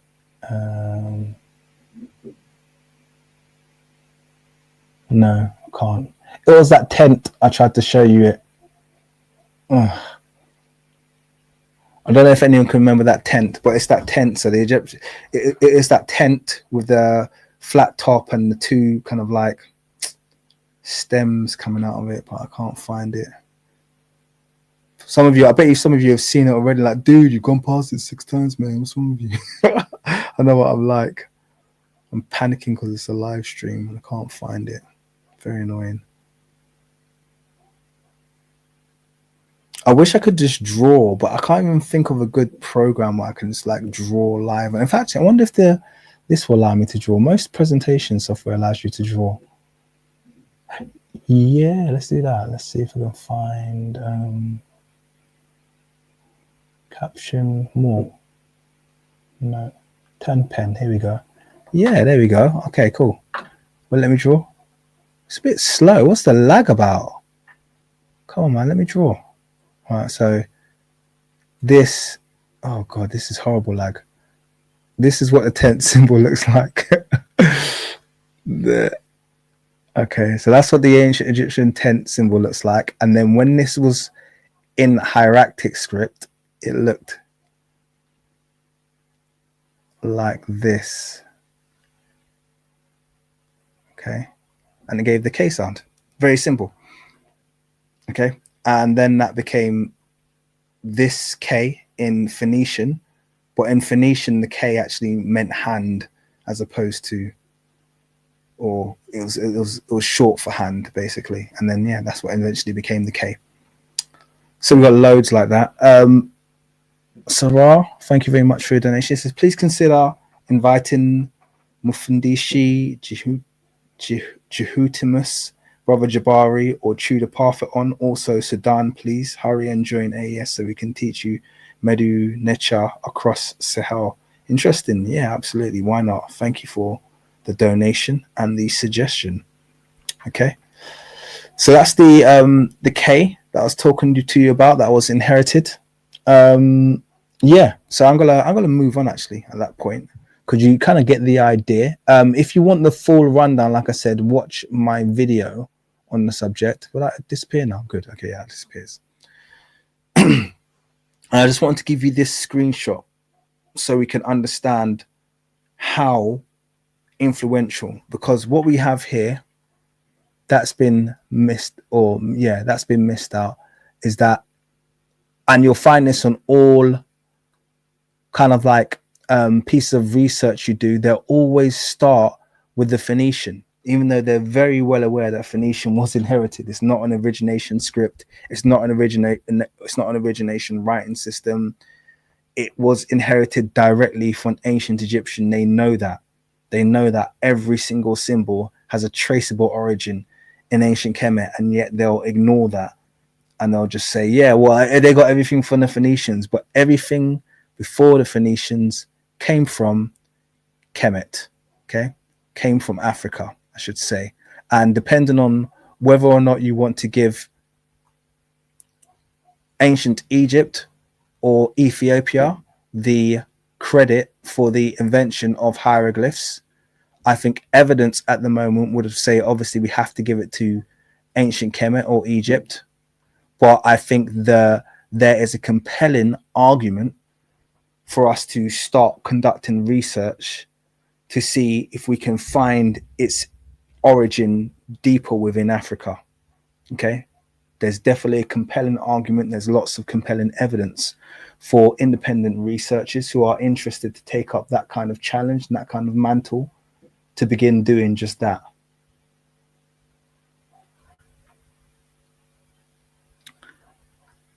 Thanks, RJ, for letting everyone know you fell asleep. There's no better way than saying something is boring you than saying that.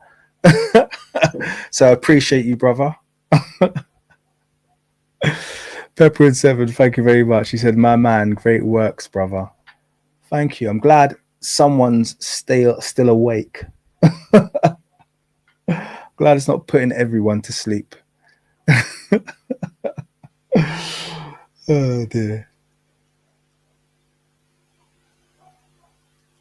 All right, let's I'm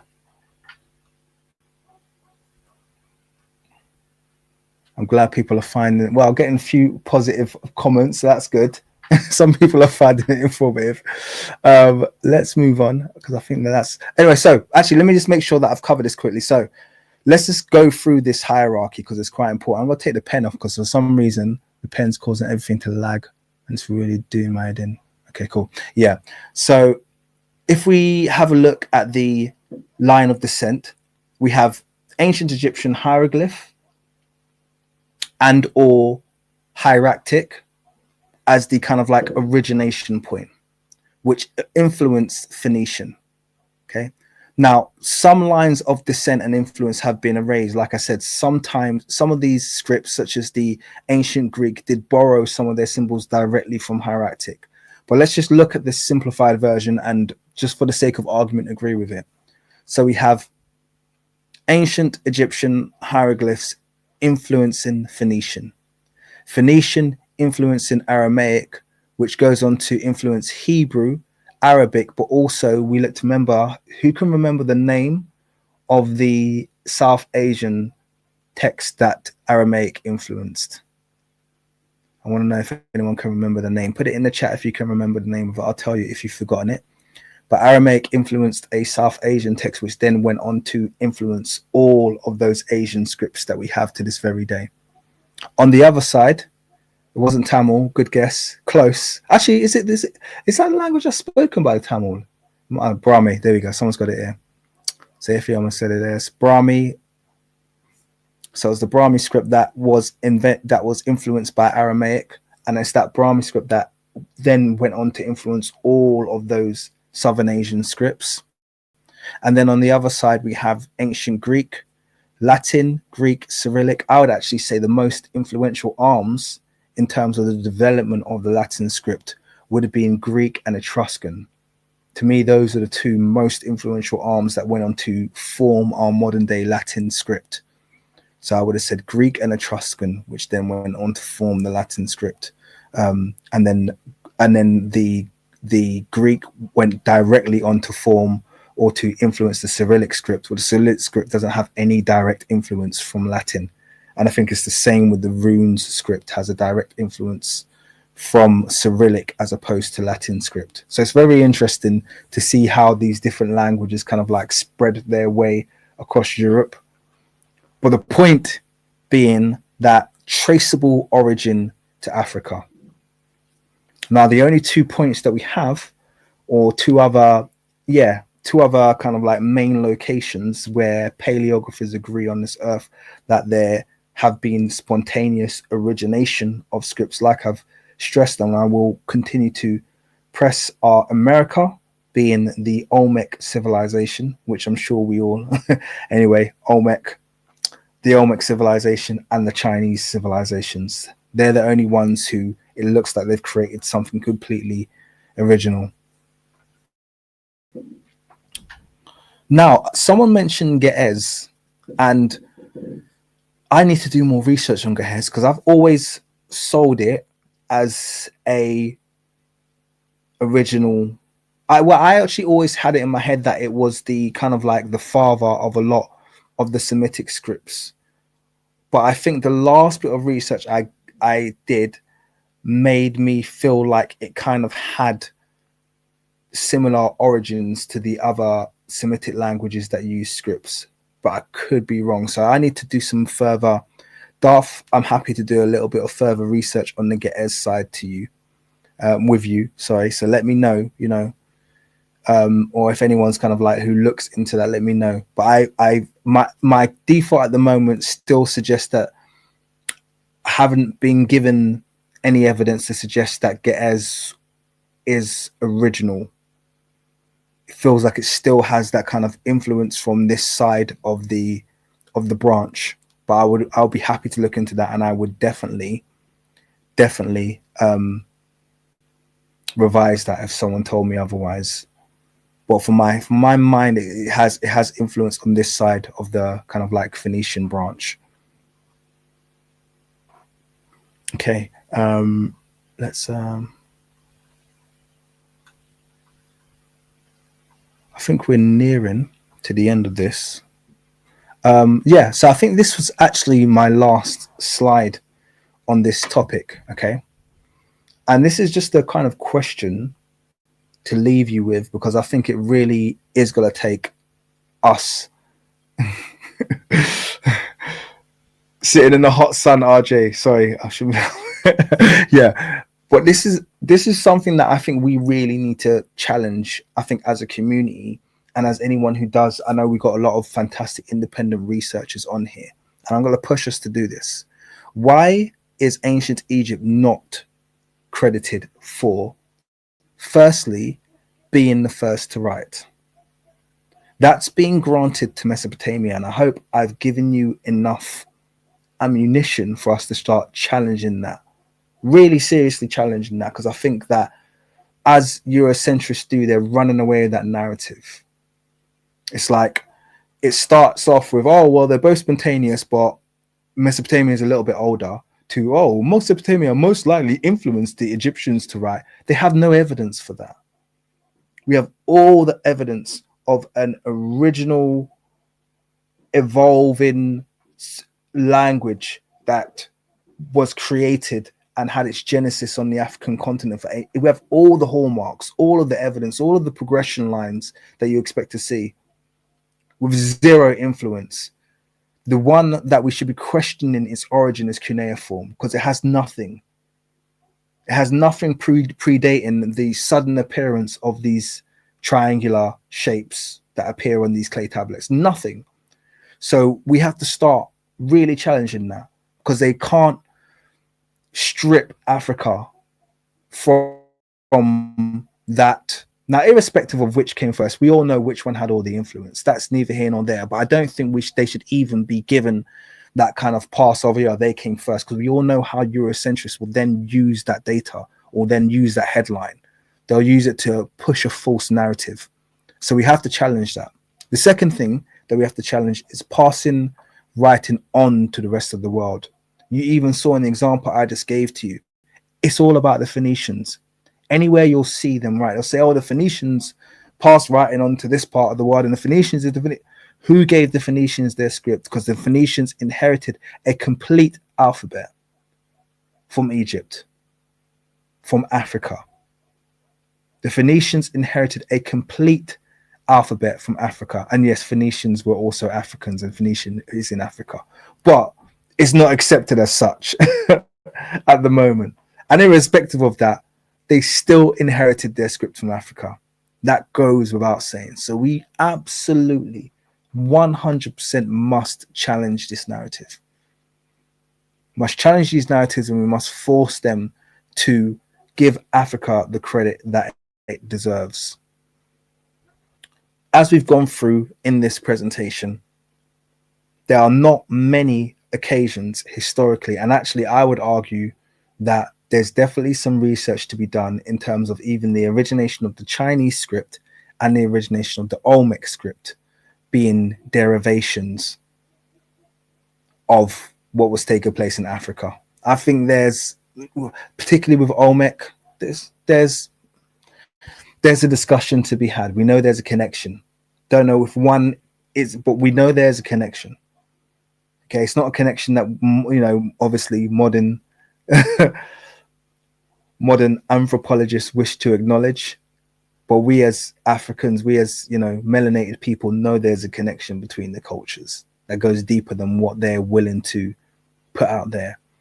So this is just an opportunity for us to, yeah, definitely have a, you know, have a further discussion about these things. Let's challenge this whole fake narrative about who was the first to write. Definitely, I don't think there should be a debate or an argument. If it was the other way around and ancient Egypt was a European civilization, they would classify every single picture of a falcon that they can find going back 9,000 BC as evidence of script. Because at the end of the day, if it went on to become script, any symbol that went on to have meaning in a Medunetta, if we see a symbol like that, should be classified as language regardless of when it's seen. So if we have a picture of cattle on the wall in a cave in, you know, Jebel Barka or whatever it is, we have to say, aha, that is writing. We have to. Why not? Why not? Why can't we say that's writing? If it went on to have meaning in the Medunetta script, we can say it's writing, because they will be doing the same thing the other way around. Okay, but yeah, I think that's my last slide. Yeah, so that's my last slide, guys. That's it. That's kind of all I wanted to discuss. It was hopefully wasn't too heavy and you're not too sleepy. Didn't go on for that long, just over 2 hours, but there you go. It's just a discussion about the African origin of writing. Okay, traceable, absolutely 100% provable. All of the evidence is there. Doesn't even need to be a massive debate or a discussion. So I hope that has been informative. Hit up the likes, people. Okay. Leave a positive comment. And yeah, I think we're going to wrap up, you know. I think we're going to wrap up. I know. Don't worry about being late.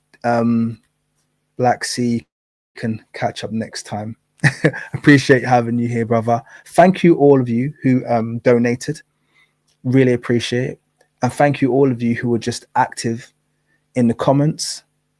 Thank you to my fantastic membership and Patreon community. Thank you to my fantastic wider community who just hear and who participate. I always say, I'll tell you this right now. Sometimes we have massive crowds. Today we've had like an average of about 150 people here, which is actually quite good for a channel this size. I'm going to be totally honest with you. Sometimes we can have up to 500 depending on the topic that we do. But I'll tell you something right now. I've been on loads of different live streams, and I would pick this community, the community that I've been lucky enough to gather on this channel is amazing. This is the best, without a shadow of a doubt. And that's not me just like gassing you up. Without a shadow of a doubt, this is the best live community that you can find on the net. Like, you guys are, yeah. Let's just keep it up. I love having you guys here. I've enjoyed the live stream, and I hope you found it informative. And yeah, but be mindful that the sun will put you to sleep, RJ says. Okay, guys. I don't know what time it is over there in Canada, but it's clearly high noon or something like that. Because yeah, but yeah, thank you guys. Keep up the knowledge. Thank you for all the fantastic input I've had today. And yeah, see you in the next one. Peace.